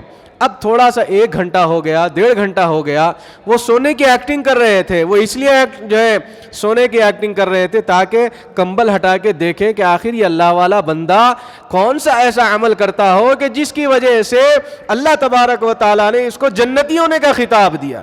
اب رات کا پہلا پہر مکمل ہو گیا, نہ وہ اٹھ رہے ہیں, نہ وضو کر رہے ہیں, نہ جانماز بچھائے, نہ کوئی عبادت نہیں کر رہے. اب وہ دل کے اندر سوچ رہے ہیں کہ بھئی آخر کون سا ایسا عمل ہے. دن کے اندر دیکھا نماز وقت جو ہے نماز کا جب وقت ہو گیا, مسجد میں آئے, جو سنتیں نماز سے فرض سے پہلے تھی وہ ادا کر لیتے تھے, پھر فرض ادا کرتے تھے, پھر فرض کے بعد کی سنتیں ادا کرتے تھے, کچھ دیر ذکر و اذکار کر لیتے تھے. یہ تو دوسرے صحابہ بھی کر رہے تھے. بہرکیف ایک رات کا آخری پہر بھی ہو گیا. اب وہ جو ہے آخری حصے میں اٹھے. جو عام طور پر پورے صحابہ تہجد گزار تھے وہ اٹھے, وضو کرے اور تہجد پڑھ لیے, پھر تھوڑی دیر بیٹھ گئے, فجر کا وقت ہو گیا, مسجد میں آئے, نماز ادا کر لیے, پھر اپنے گھر چلے گئے, پھر دنیا کے کام کاج میں مصروف ہو گئے. ایسے ہی پہلا دن گزر گیا, دوسرے دن گزر گیا. جب تیسرا دن آیا تو اب ان کے دل کے اندر خلجان پیدا ہوا کہ میں جو ہے غلط بات کہتے ہوئے گھر میں قیام تو کر لیا, لیکن میں نے دیکھ رہا ہوں کہ پہلا دن بھی گزر گیا, رات بھی گزر گئی, دوسرا دن گزر گیا, دوسری رات بھی گزر گئی. عام لوگوں کی کیفیت کی طرح ان کی بھی کیفیت ہے. کوئی نہ زیادہ رات میں لمبا قیام کر رہے ہیں, نہ سجدہ کر رہے ہیں, نہ قرآن لے کے ٹھہرے ہوئے ہیں, نہ سجدہ لمبا کر رہے ہیں, نہ قیام لمبا کر رہے ہیں, نہ رکوع لمبا کر رہے ہیں, نہ قرآن ایک رکعت میں ٹھہر کے پڑھ رہے ہیں. آخر ایسی کون سی ایسی چیز ہے کہ جس کی وجہ سے اللہ نے دنیا کے اندر جنتی ہونے کا خطاب دے دیا. جب تیسرا دن مکمل ہو گیا, رات کا ان کو رہا نہ گیا, اٹھ گئے اور اٹھ کر جو ہے سونے سے پہلے کہنے لگے سب سے پہلے میں معذرت چاہتا ہوں چچا جان, میرے گھر والے مجھے اپنے گھر سے نہیں نکالے. جب سے میں اللہ کے نبی صلی اللہ علیہ وسلم کی زبان سے سنا کہ آپ جنتی ہیں, آپ کو خطاب دے دیا گیا, تو میں دیکھنا چاہ رہا تھا آخر آپ کا کون سا ایسا عمل ہے کہ جس کی وجہ سے میں وہ عمل کر لوں اور میں جنتی ہونے کا خطاب حاصل کر لوں. لیکن میں دیکھ رہا ہوں کہ آپ کوئی لمبا سجدہ نہیں کر رہے ہیں, نہ کوئی لمبا قیام کر رہے ہیں, نہ پوری رات ٹھہر کر تلاوت کر رہے ہیں, لیکن نہ دن بھر جو ہے روزے رکھ رہے ہیں. آپ عام لوگوں کی طرح ہم سے زیادہ جس طرح ہوتا ہے ویسے ہی سارے کام انجام دے رہے ہیں. تو وہ تھوڑا سا مسکرائے اور عرض کرنے لگے کہ اللہ کے نبی نے مجھے خوشخبری دی ہے. تو کہا ہاں خوشخبری دی ہے. کیا جنتی ہونے کی خوشخبری دی ہے؟ کہا کہ ہاں جنتی ہونے کی خوشخبری دی ہے. تو چچا جان اب میرا دل جو ہے ٹک نہیں رہا ہے, میرے دل کے اندر میری پورا جسم جو ہے کانپ رہا ہے, اور میں اس بات کو انتظار میں ہوں کہ آخر آپ بتا دیجئے کہ کون سا ایسا عمل ہے جس کی وجہ سے اللہ تبارک و تعالی آپ کو جنتی ہونے کا خطاب عطا فرمایا ہے. تو اس نے کہا بیٹا تم نے زحمت اٹھائی, پوری رات جاگا اور تم جو ہے زحمت کر لیے, بہرکیف آؤ میں تم کو بتاتا ہوں. یہ کہتے ہوئے اس اللہ والے نے صحابی رسول نے کہا کہ میرا سب سے پسندیدہ عمل یہ ہے کہ رات میں جب کبھی بھی میں اپنی نمازیں ادا کر لیتا ہوں, میں اپنی نوافل ادا کر لیتا ہوں, سونے سے پہلے اللہ کا ذکر کرتے ہوئے اللہ کے سامنے یہ کہتا ہوں یا اللہ میں نے سب لوگوں کو تیرے لیے تیری محبت میں معاف کر دیا. بس یہ چھوٹا سا یہ عمل تھا, لیکن دکھنے میں چھوٹا ہے, لیکن اس کے پیچھے ایک بہت بڑا جو ہے کارنامہ انجام دینا پڑے گا. آج ہمارے دلوں کے اندر بھائی کی دشمنی, بھائی کی باتیں, بہنوں کی باتیں, ہمارے دلوں کے اندر ہمارے دوست کی باتیں, ہمارے دوست کی تکلیفیں, ہمارے کام کاج کی تکلیفیں, ہمارے پڑوسی کی تکلیفیں, نہ جانے کیا کیا تکلیفوں کو لے کر آج ہم سو رہے ہیں. وہ صحابی رسول نے بہترین نسخہ ہمارے سامنے رکھا کہ جب کبھی سونے سے پہلے اپنے تمام لوگوں کو معاف کرتے ہوئے تم سو جانا، اگر اس کے بعد تمہیں موت آ جائے تو اللہ تعالیٰ تمہیں جنتی ہونے کا خطاب دے کر اٹھائے گا۔ تو میرے محترم بزرگوں دوستو، یہ چھوٹی چھوٹی چیزیں ہم کو نظر آتی ہیں، یہ کر کے ہم کو سونا پڑے گا۔ تو بہرکیف مسئلہ یہ آیا کہ اللہ تبارک و تعالیٰ نے جنت بھی بتائی، جہنم بھی بتلائی، اور غیبتوں کا والا معاملہ جو ہے بتلایا، اس کی سزا بھی بتلائی، اور وہ لوگوں کے تعلق سے بھی بتایا کہ اللہ تبارک و تعالیٰ نے یہ منظر بھی دکھایا اپنے محبوب دو عالم صلی اللہ علیہ وسلم کو۔ کچھ آگے بڑھ رہے تھے، آگے بڑھتے بڑھتے دیکھا کہ لوگ جو ہے ایسے تالاب کے اندر تیر رہے ہیں، اور فرمایا گیا جب قریب جا کر دیکھا گیا تو وہ تالاب جو ہے خون کی ندی تھی، پانی کی ندی نہیں تھی۔ اب پھر فرمایا گیا کہ جب وہ کنارے پہ آتے تو پتھروں سے مارا جاتا، پھر وہ لڑکتے لڑکتے لڑکتے اس جو ہے تالاب کے بیچوں بیچ میں چلے جاتے۔ فرمایا گیا کہ جبرائیل آخر یہ کون لوگ ہیں؟ اللہ کے نبی صلی اللہ علیہ وسلم ارشاد فرماتے کہ پوچھنے پر جبرائیل امین عرض کرتے یا رسول اللہ صلی اللہ علیہ وسلم، یہ آپ کی امت کے وہ لوگ ہیں جو سود کھانے والے ہیں، جن کے پاس اچھا مال بھی رکھا جاتا ہے لیکن پھر بھی وہ اپنے مال میں سود انٹرسٹ لیتے رہتے ہیں، لوگوں کا خون چوستے رہتے ہیں، اور دنیا کے اندر ان کے اوپر ظلم جبر کرتے رہتے ہیں، اور ان کو جو ہے مصیبتوں میں مبتلا کر دیتے ہیں۔ سود کھانے والا، انٹرسٹ کھانے والا، کل قیامت میں اللہ تبارک و تعالیٰ اس کو ایسی سزا دے گا۔ تو آپ بتلائیے، اگر کوئی ایسے گناہ میں مبتلا ہے ان کو بچائیے، ان کو بتلائیے، ان کو سمجھائیے کہ دیکھو جو کچھ بھی اللہ نے دیا ہے اس پر قناعت اختیار کر لیجئے، جو کچھ بھی اللہ نے میسر دیا ہے 2 وقت کی روٹی صحیح اس کو کھائیں، اللہ کا شکر ادا کریں۔ اللہ کے نبی صلی اللہ علیہ وسلم نے فرمایا 2 چیزوں پہ عمل کر لو، تم دنیا اور آخرت میں کامیاب ہو جاؤ گے۔ صحابہ نے پوچھا یا رسول اللہ آخر وہ 2 چیزیں کیا ہیں؟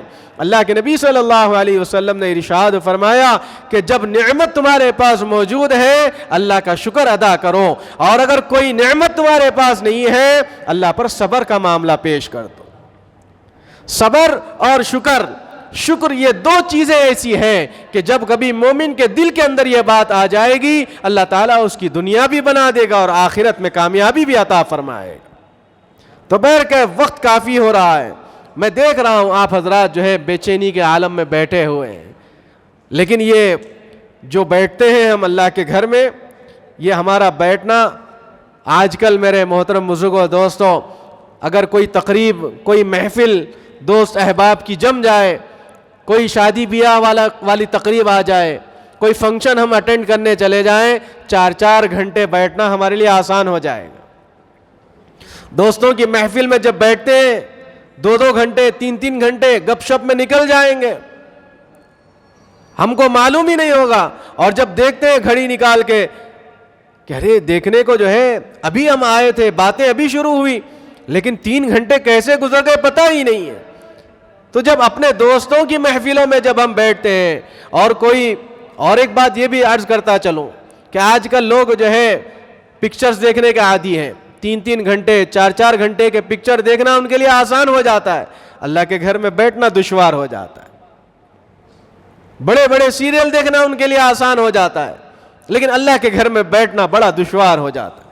یہ ایک سیکنڈ ہمارا قیمتی ہے، ایک سیکنڈ اللہ کے دربار میں لکھا جائے گا، کل فرشتے ہمارے لیے گواہ بن جائیں گے، یہ مسجد ہمارے لیے گواہ بن جائے گی۔ جس مقام پر، جس عبادت گھر میں ہم بیٹھے ہوئے ہیں، وہ عبادت والی مسجد، جس مسجد میں ہم بیٹھ کے عبادت کرتے ہیں وہ کل گواہ بن جائے گی۔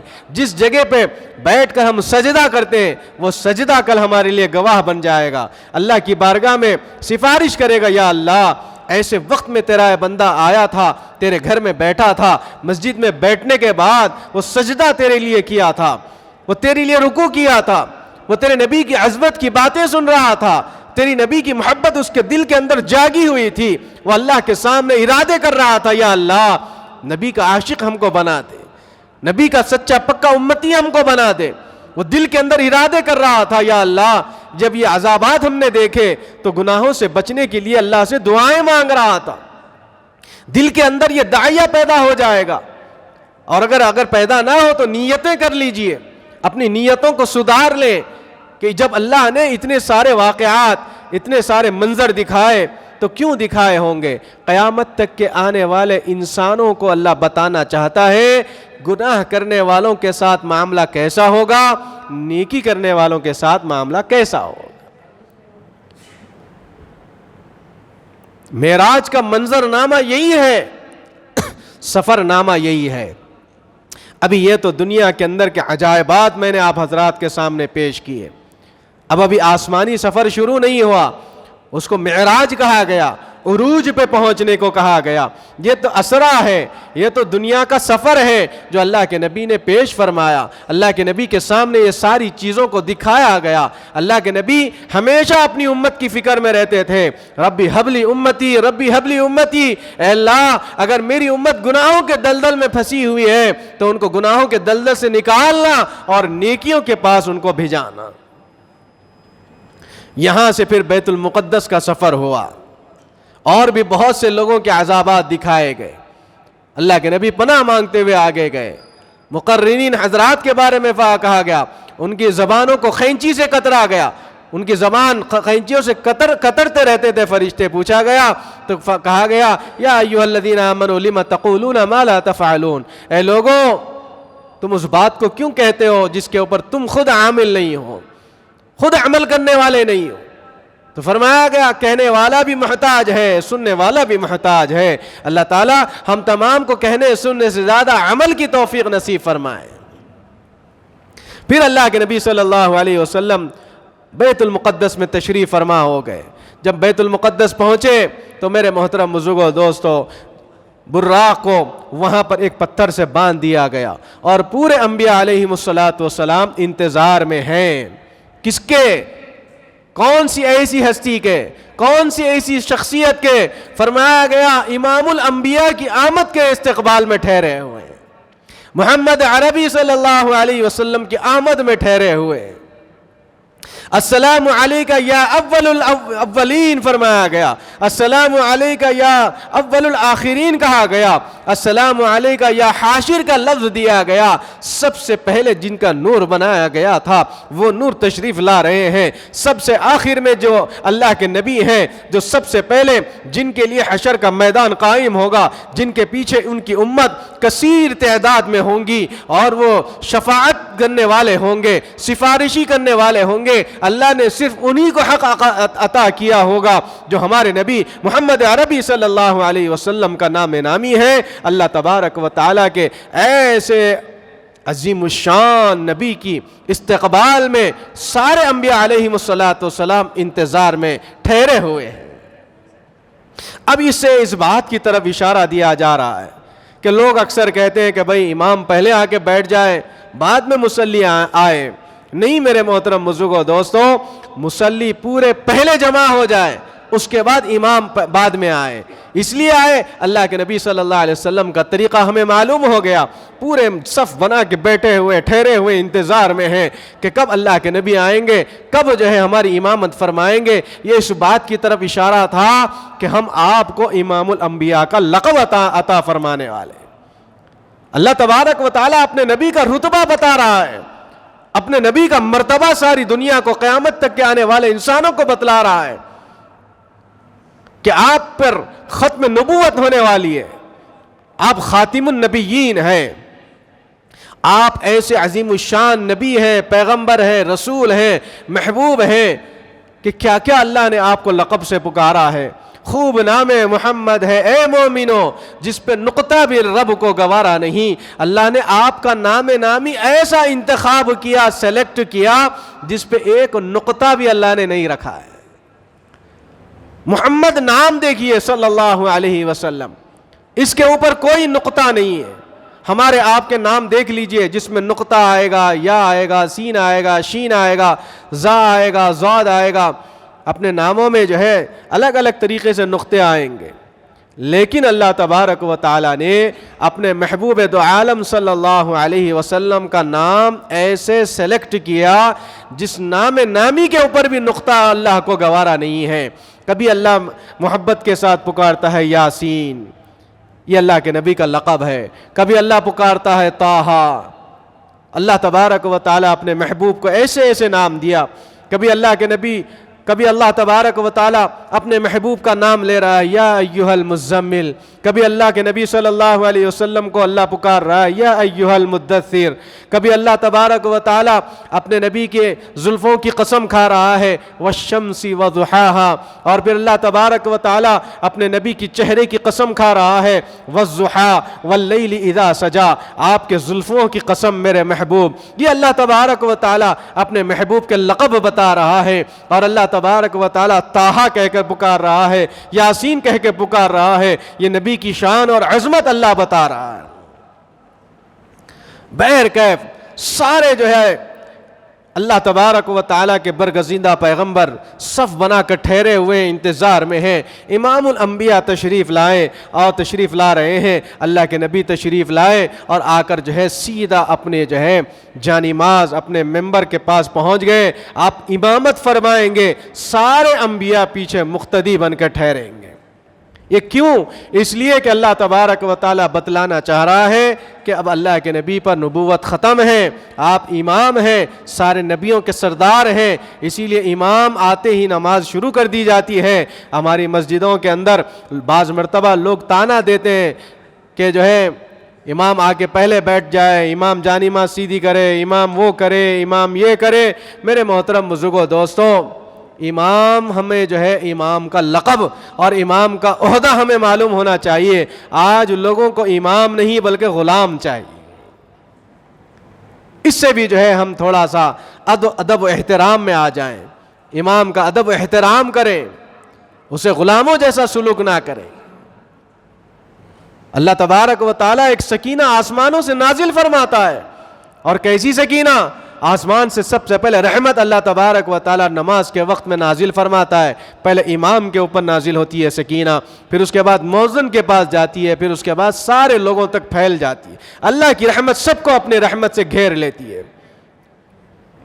بہرکیف مسجد اقصیٰ میں اللہ کے نبی صلی اللہ علیہ وسلم نے امامت فرمائی، پھر وہاں سے معراج کا سفر نامہ اصل جو ہے شروع ہوتا ہے، آسمانوں کا سفر شروع ہوتا ہے۔ اللہ کے نبی صلی اللہ علیہ وسلم پہلے آسمان، دوسرے آسمان، تیسرے آسمان، چوتھے، پانچویں، چھٹے، ساتویں آسمان تک تشریف لے جاتے۔ اب میں اختصار سے عرض کر رہا ہوں، چونکہ اب جو ہے اس واقعے کو اور طریقے سے جو اسرا کا معاملہ تھا وہ ختم ہو گیا۔ اب معراج عروج سے آیا ہے، اب آسمانوں کی بلندی پہ چڑھنے کا معاملہ ہے، اور اللہ تبارک و تعالیٰ کا دیدار حاصل کرنے کا معاملہ ہے، اللہ کے حضور میں تحفے تحائف لینے کا معاملہ ہے۔ اللہ تبارک و تعالیٰ اپنے نبی آخر الزماں محمد عربی صلی اللہ علیہ وسلم کو بتانا چاہ رہا ہے کہ آسمان 7 ہیں، اس کے درجے 7 ہیں، زمین 7 ہیں، اس کے درجے 7 ہیں، ہر آسمان پر کھٹکا ہوتا ہے۔ داروغہ پوچھتا ہے کون؟ تو اللہ کے نبی صلی اللہ علیہ وسلم کے ساتھ جبرائیل امین عرض کرتے ہیں کہ کون ہے؟ تو جبرائیل، کیا اللہ نے آپ کے ساتھ کوئی ہے؟ تو عرض کرتے ہیں ہاں، محمد رسول اللہ صلی اللہ علیہ وسلم کی ذات گرامی، ذات اقدس ہمارے ساتھ ہے۔ پوچھا جاتا ہے کہ اللہ نے بلایا ہے؟ کہا جاتا ہے اللہ کی دعوت ہے، تو پھر آپ کا استقبال کیا جاتا ہے، مرحبا اہلا سہلا کیا جاتا ہے۔ انبیاء علیہ الصلوۃ سے ملاقات ہوتی ہے، حضرت ہارون علیہ السلام، حضرت موسیٰ علیہ السلام، حضرت یحییٰ علیہ السلام، حضرت ادریس علیہ السلام، حضرت یونس علیہ السلام، حضرت ابراہیم علیہ السلام اور حضرت آدم علیہ السلام، سارے نبیوں سے ملاقاتیں ہو رہی ہے۔ پھر ایک مقام پر جو ہے بیت المعمور جس کو کہا جاتا ہے، یعنی یہ جو دنیا کے اندر خانہ کعبہ ہے، بالکل اس کے اوپر 7 آسمانوں کے اوپر بالکل اسی مقام پر بیت معمور اللہ نے بنایا ہے، خانہ کعبہ کا جیسا ایک گھر ہے جو سب سے پہلے فرشتے وہاں طواف کرتے تھے۔ دنیا جب بنائی گئی، دنیا کے اندر خانہ کعبہ جب تعمیر ہوا، بالکل اس کے نیچے تعمیر کیا گیا، فرشتے وہاں طواف کرتے ہیں، پھر نیچے آتے ہیں، نیچے بھی طواف کرتے ہیں۔ فرمایا گیا اللہ تبارک و تعالیٰ کی عبادت کے لیے فرشتوں کی مقدار اتنی تعداد میں ہے، اتنی تعداد میں ہے کہ جن فرشتوں کو ایک مرتبہ آسمان سے زمین پر آنے کے بعد خانہ کعبہ کا طواف کرنے کا موقع موقع مل جاتا ہے پھر قیامت تک وہ فرشتے کی باری نہیں آتی ہے، اتنی تعداد ہے۔ تو پھر اللہ تبارک و تعالی ہماری عبادت کی اس کی کوئی ضرورت نہیں ہے۔ اس کے بعد فرشتے تو ایسے ہیں جس کو اس نے بنایا، بنانے کے بعد اگر کوئی قیام کی حالت میں ہے تو وہ ٹھہرا ہوا قیامت تک رہے گا، کوئی سجدے کی حالت میں ہے تو قیامت تک سجدے کی حالت میں رہے گا، کوئی رکوع کی حالت میں ہے فرشتہ تو وہ قیامت تک رکوع کی حالت میں رہے گا۔ فرمایا گیا یہ اس لیے اللہ تبارک و تعالیٰ نے انسانوں کو پیدا کیا کہ وہ اس کی عبادت کریں، خالص اللہ کی عبادت کریں۔ عبادت کرنے سے ہماری دنیا آخرت سنور جائے گی، اللہ کا کچھ بھی بگڑے گا نہیں، ہم وہ درجات پانے والے بن جائیں گے، ہم اللہ کے برگزیدہ بندے بن جائیں گے، ہم اللہ اور اللہ کے نبی صلی اللہ علیہ وسلم کے سچے عاشق بن جائیں گے۔ ہماری اس میں جو ہے کامیابی ہے، ہمارا اس کے اندر جو ہے کام بننے والا ہے، یہ اللہ تبارک و تعالیٰ نے فرمایا۔ بہرکیف اب جو ہے بیت معمور پہ ٹیک لگائے ہوئے ہیں، حضرت ابراہیم علیہ السلام ایک طرف دیکھ رہے ہیں، سیدھے جانب میں خوش ہو رہے ہیں، بائیں جانب دیکھ رہے ہیں تو جو ہے آپ کی خوشی ختم ہو رہی ہے۔ پوچھا گیا یہ خوشی کا منظر کیا ہے، یہ ناخوش ہونے کا مطلب کیا ہے؟ ایک طرف جو ہے اللہ کے برگزیدہ بندے جنت میں جانے والی قوم ہے، دوسری جانب میں جہنم میں جانے والی قوم ہے۔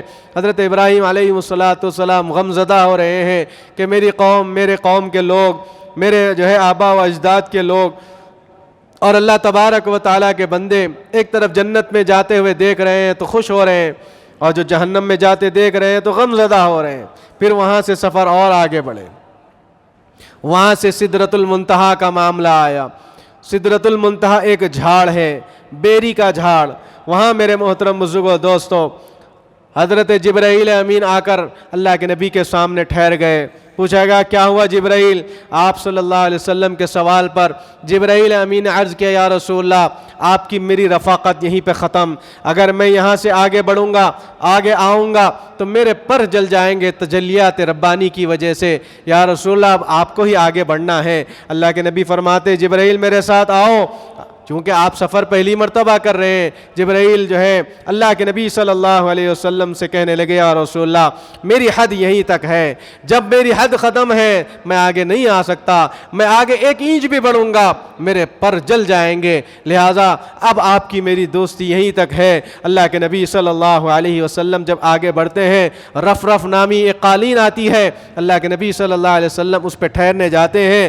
آپ سوچتے ہیں، دیکھتے ہیں کہ حضرت موسیٰ کلیم اللہ اپنے نعلین، اپنے جوتے اتار کر جو ہے وہاں اس مقام پر پہنچے تھے، اس کوہ طور سینا پہ جب آپ پہنچے آپ کو خیال آیا، آپ بھی نعلین اتارنے لگے، حکم آیا، غیبی آواز آئی یا رسول اللہ آپ آ جائیں، آپ کے نعلین سے عرش کو اور عظمت مل رہی ہے۔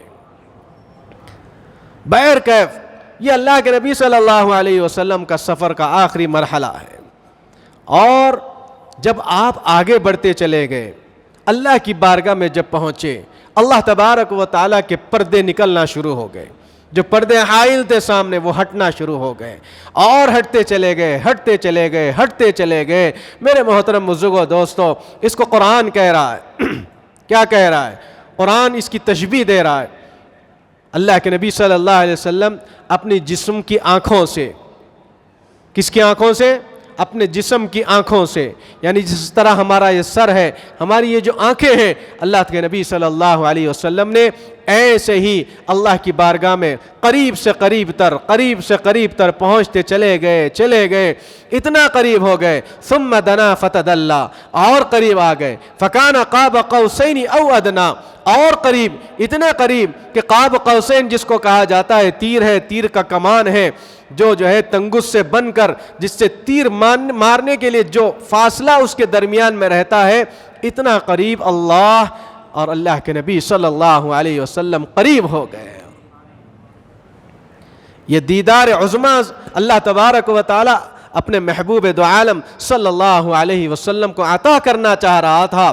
اسی لیے پورا منظر نامہ، یہ پورا سفر نامہ، یہ سدرۃ المنتہا کا دولہ جس کو کہا جاتا ہے، اس کے اوپر کانفرنسیں ہوتی ہے، اس کے اوپر بڑے بڑے اجتماعات ہوتے ہیں، اس واقعے کو تفصیل سے بتایا جاتا ہے. اس لیے بتایا جاتا ہے تاکہ پوری دنیا تک، آنے والی قیامت تک لوگوں کو معلوم ہو جائے اللہ کے نبی صلی اللہ علیہ وسلم نے جاگتی آنکھوں سے اللہ کا دیدار جو ہے عطا فرمایا گیا، اور اس کی نسبت بتلائی گئی. فَكَانَ قَابَ قَوْسَيْنِ أَوْ أَدْنَىٰ، کہ جس طرح جو کمان ہے، جو تیر کھینچا جاتا ہے، جو بیچ میں کا جو فاصلہ ہے، اس سے بھی کم درجے کے قریب سے قریب تر اللہ کے نبی صلی اللہ علیہ وسلم ہوتے چلے گئے. اللہ تبارک و تعالیٰ کا دیدار، اللہ تبارک و تعالیٰ نے اپنے محبوب دو عالم صلی اللہ علیہ وسلم کو آپ کے غم کو دور کرنے کے لیے اپنا دیدار عطا فرمایا. اور اللہ کے نبی صلی اللہ علیہ وسلم جب کبھی مہمان کسی کے پاس جاتے ہیں، بن کے جاتے ہیں، تو مہمانوں کا معاملہ یہ ہونا چاہیے کہ کچھ نہ کچھ جو ہے گفٹ لے جاتے ہیں، کچھ نہ کچھ تحفے تحائف لے جانا چاہیے. یہ اللہ کے نبی صلی اللہ علیہ وسلم کی سنت مبارکہ ہے کہ جب کبھی کسی کے پاس آپ جائیں، آپ کی استطاعت کے مطابق کچھ بھی ایک چیز بچوں کے لیے، گھر والوں کے لیے کچھ نہ کچھ ضرور لے جائیں. فرمایا گیا اس سے کیا ہوتا ہے؟ اس سے آپس میں محبت اور الفت میں اضافہ ہوتا ہے، اور یہ طریقہ ہے کسی کے پاس مہمان بننے کا. تو اللہ کے نبی صلی اللہ علیہ وسلم جب اللہ کے دیدار کے لیے قریب سے قریب پہنچے، آپ خالی جانا مناسب نہیں سمجھے، تو فوراً آپ کی زبان مبارک سے تحفے کے یہ الفاظ نکلے، التحیات للہ والصلوات والطیبات. آج ہم فرش پہ بیٹھ کر نماز میں التحیات میں بیٹھ کر یہ پڑھتے ہیں، قاعدے میں بیٹھ کر نماز کے اندر پڑھ رہے ہیں، لیکن ہم کو معلوم نہیں ہے یہ کلمات ہم کو کہاں سے ملے ہیں. یہ اتنے عظیم الشان کلمات ہیں، یہ اتنے اعلیٰ و ارفع کلمات ہیں کہ جس کو اللہ کے نبی صلی اللہ علیہ وسلم نے عرش اعظم میں تحفتاً اللہ کے دربار میں پیش فرمایا. کیا ہے اس کے معنی؟ کبھی ہم سوچے، ہم تو جب مسجد میں بیٹھتے ہیں اتحیات پڑھتے ہیں، اس بات کی فکر میں رہتی کہ کب امام صاحب جلدی سلام پھیرے، کب اٹھ کے چلے جائیں، مسجد سے نکل جائیں، بس یہی ہماری فکر ہے. یہ جو آخری جو قاعدہ ہم بیٹھتے ہیں، اس کے اندر دنیا بھر کی عبادتیں، دنیا بھر کی دعائیں اور دنیا بھر کا خلاصہ اللہ تبارک و تعالیٰ نے اس کے اندر رکھا ہے. اور اس کے اندر کیا اقرار کر رہے ہیں؟ اس بات کا اقرار کر رہے ہیں التحیات للہ والصلوات والطیبات. اللہ کے سامنے تمام کی تمام تعریفیں کس کے لیے؟ اللہ کے لیے. یہ تحفہ دے رہے ہیں اللہ کے نبی صلی اللہ علیہ وسلم کہ اللہ میں آپ کی بارگاہ میں آیا ہوں، حاضری دیا ہوں، تو لہٰذا میری طرف سے تحفہ قبول فرمائیے. التحیات، پوری دنیا کی تعریفیں یا اللہ تیرے لیے. والصلوات، یا اللہ میری جو ہے نمازیں، میری بدنی عبادت یا اللہ تیرے لیے ہے. یہ اقرار کر رہے ہیں اللہ کے نبی صلی اللہ علیہ وسلم. والطیبات، اور یہ جو میرا مال ہے، اسباب ہے، یہ جو چیزیں ہیں، یا اللہ یہ ساری کی ساری تیرے لیے، میں تیرے لیے پیش فرما رہا ہوں، اور یہ تحفتاً یا اللہ میں تیرے دربار میں حاضر کرنا چاہ رہا ہوں. ہم زمین پہ بیٹھتے ہیں نماز پڑھنے کے لیے، خیالات ہمارے ذہنوں میں آتے ہیں، تشہد میں بیٹھے ہوئے، اس کا ہاتھ کیسا ہے، بازو والے کا ہاتھ کیسا، اس کا کپڑا یہ ہمارے ذہنوں میں جو بات آتی ہے شیطان کی طرف سے آتی ہے.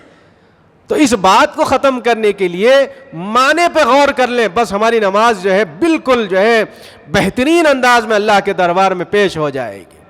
کہ التحیات، کہ میں تحیہ اللہ کی بارگاہ میں تعریفیں پیش کر رہا ہوں، تمام تعریفیں اللہ کی بارگاہ، میری زبانی تعریف اللہ کی بارگاہ، میری بدنی عبادت، میری زبانی عبادت اللہ کے لیے، میری بدنی عبادت اللہ کے لیے، میری مالی عبادت اللہ کے لیے.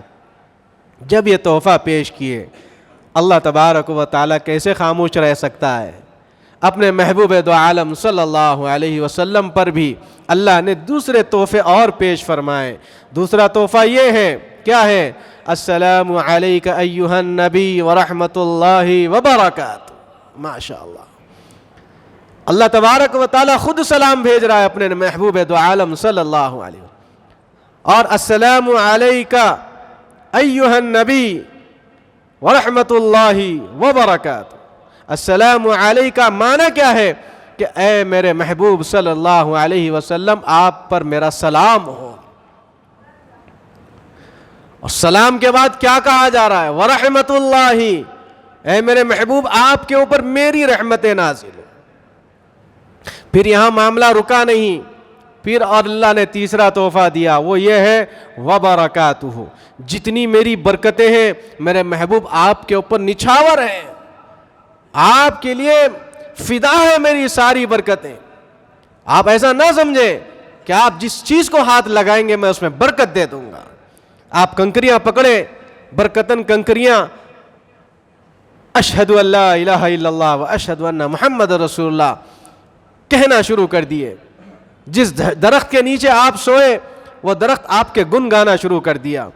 آپ اچانک جو ہے غزوے میں تھکے ہوئے ہیں، آرام کر لیے، ایسے ہی سو گئے تو درخت زمین کو چیرتے ہوئے آیا، آپ کے اوپر سایہ کرنا شروع کر دیا. یہ نبی کی عظمت ہے، رفعت ہے، حضور کے معجزات ہیں. حضور کے ساتھ اللہ تبارک و تعالیٰ نے یہ معاملے فرمائے. تو بہر کے اللہ تبارک و تعالیٰ فرما رہا ہے السلام علیک ایھا النبی، اے میرے نبی آپ کے اوپر میرا سلام ہو، میری رحمت ہو، میری برکتیں ہوں. تو ایسے وقت میں میرے محترم بزرگوں دوستو، اللہ کے نبی صلی اللہ علیہ وسلم کو اپنی امت یاد آ گئی، آپ کے میرے جیسے لوگ یاد آ گئے، قیامت تک کے آنے والی امتیاں یاد آ گئے.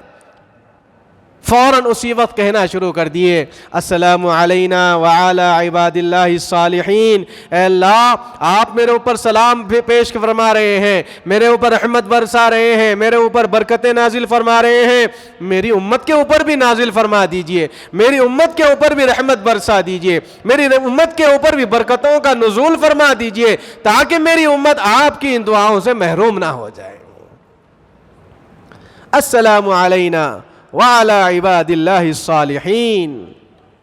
جیسے ہی یہ کلمات، یہ تبادل خیال، یہ تحفے تحائف پیش کیے جا رہے تھے، یہ جیسے ہی تحفے ختم ہوئے میرے محترم بزرگوں دوستو، اشہد ان لا الہ الا اللہ فرشتوں کی شہادت کی گواہی کی آوازیں گونجنا شروع ہو گئی. سارے شریک فرشتے کہنے لگے ہم گواہ ہیں، ہم گواہ ہیں یا اللہ، ہم گواہ ہیں، ہم گواہ ہیں یا اللہ. آپ نے نبی کے اوپر بھی سلام بھیجا ہے، محبوب دو عالم کے اوپر بھی برکتوں کا نزول ہونے کا جو ہے وعدہ فرمایا ہے، اور آپ کی امت کے اوپر بھی جو ہے وعدہ فرمایا ہوا ہے. تو میرے محترم بزرگوں دوستو، یہاں بات ختم نہیں ہوئی.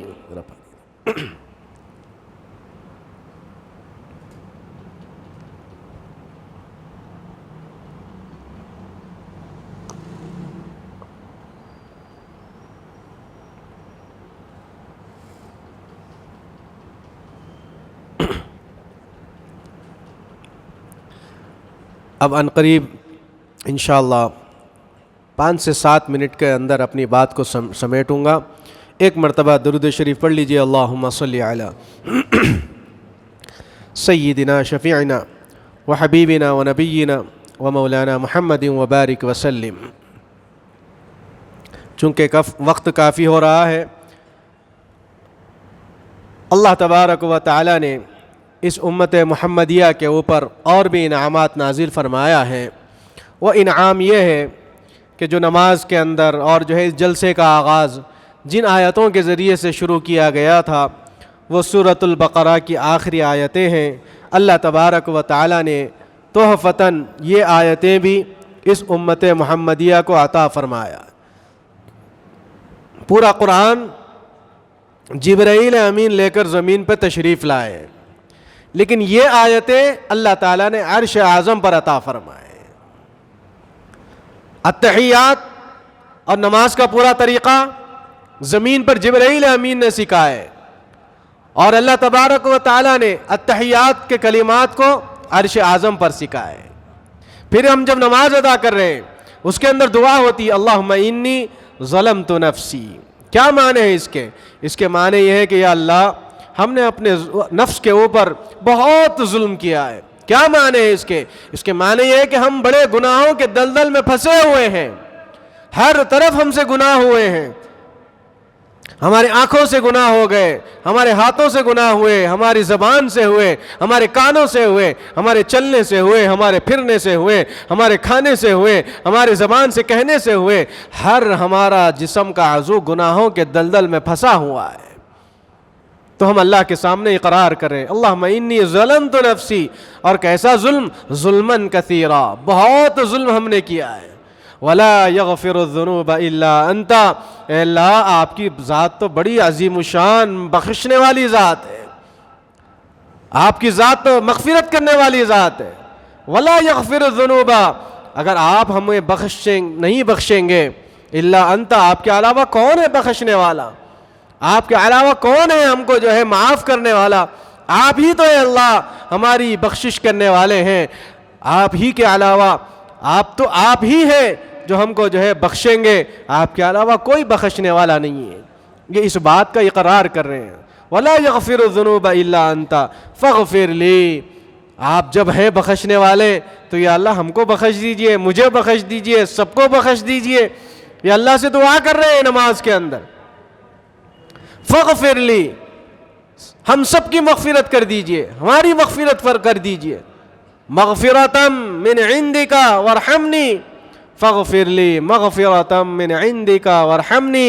اے اللہ خالی بخش دینے سے کام ہونے والا نہیں ہے، ہمارے اوپر رحم بھی فرما دیجیے. کس بات پر رحم فرما دیجئے؟ اس بات کے اوپر رحم فرمائیے کہ کل اگر قیامت میں میدان محشر ہوگا، جہنم میں جانے والوں میں نام آ جائے گا تو اس وقت رحم فرما دیجئے، ہم کو جنت میں جانے والوں میں شمار فرما دیجئے. لاکھوں کئی تعداد میں بھی حج کر لیں، عمرے کر لیں، صدقہ خیرات کر لیں، لاکھوں کروڑوں اربوں روپے بھی اللہ کے راستے میں خرچ کر لیں، اللہ کے فضل کے علاوہ کوئی جنت میں نہیں جا سکے گا. اس کا فضل ہوگا جنت میں داخلہ ہوگا، اس کا فضل نہیں ہے تو داخلہ نہیں ہوگا. یہ بات ذہن نشین رکھ لیں اپنے کانوں میں. الا انت فاغفر لی مغفرۃ من عندک وارحمنی انک انت الغفور الرحیم. اے اللہ بے شک آپ ہی ہیں توبہ قبول کرنے والے، رحم کرنے والے، معاف کرنے والے. جب یہ ہم جو ہے صدق دل کے ساتھ نماز مکمل کرتے ہوئے جب پڑھیں گے، اس کا ذوق اور شوق، اس کا مزہ جب آ جائے گا تو پھر نمازیں پڑھنا بھی اور اضافہ ہو جائے گا. تو بہرکیف سورہ بقرہ کی آخری آیتیں بھی اللہ نے عطا فرمائی، اور بھی بہت سے تحفے عطا فرمائے. سب سے بڑا عظیم الشان تحفہ جو اللہ نے اللہ تبارک و تعالی نے اس جو ہے معراج کے سفر نامے میں عطا فرمایا، وہ نمازوں کا تحفہ ہے. 50 نمازیں آپ کو معلوم ہیں. اللہ کے نبی صلی اللہ علیہ وسلم 2 نمازیں ادا کرتے تھے، فرضیت سے پہلے کی بات ہے. ایک نماز سورج طلوع ہونے سے پہلے فجر کی ادا کرتے تھے، اور ایک نماز سورج غروب ہونے کے بعد مغرب کی ادا کرتے تھے. یہ اللہ کے نبی کے ساتھ خاص تھی نمازیں، ابھی پوری انسانیت پر، پورے لوگوں پر فرض نہیں ہوئی تھی. تو اللہ تبارک و تعالیٰ نے عرش اعظم پر بلا کر اپنے محبوب دو عالم صلی اللہ علیہ وسلم کو نماز کا تحفہ عطا فرمایا، 50 نمازوں کا. حضرت موسیٰ کلیم اللہ راستے میں مل کر پھر کہنے لگے کہ آپ تو اللہ کے محبوب صلی اللہ علیہ وسلم ہیں، کیا تحفہ ملا؟ فرمانے لگے کہ سورہ بقرہ کی آخری آیتیں، یہ ملا. ساتھ میں اللہ نے جو ہے 50 نمازیں عطا فرمائیں. آپ نے کہا کہ یا رسول اللہ، کیا آپ میری امت کو نہیں دیکھے تھے؟ میری امت پہ بھی 2 سے 3 نمازیں تھیں، لیکن وہ اس کو بھی ادا نہیں کر پائی تھی. آپ جائیے اپنی امت کی عمر کو تو دیکھ لیجئے.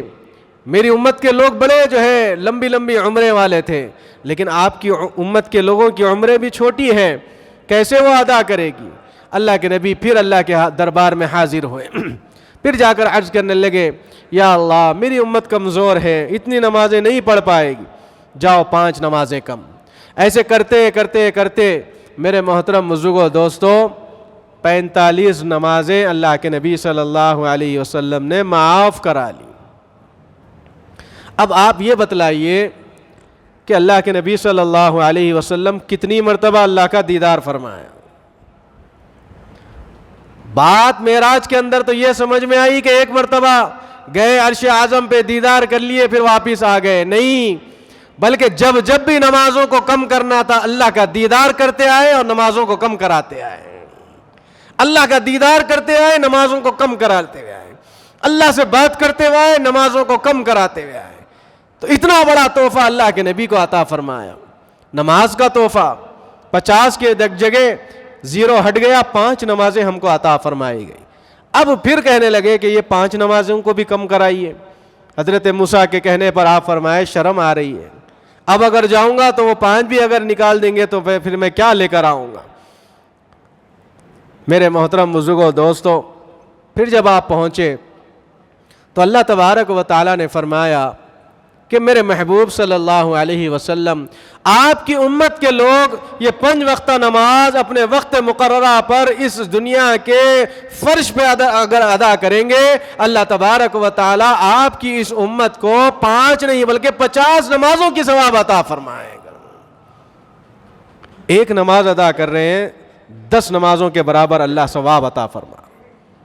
تو مسجدوں کو آباد کر لو، اپنے گھروں کے اندر گھروں کو قبرستان مت بناؤ، گھروں کے اندر بھی نمازیں ادا کرو، اپنے بچوں کو سمجھاؤ، ان کو طریقہ بتلاؤ۔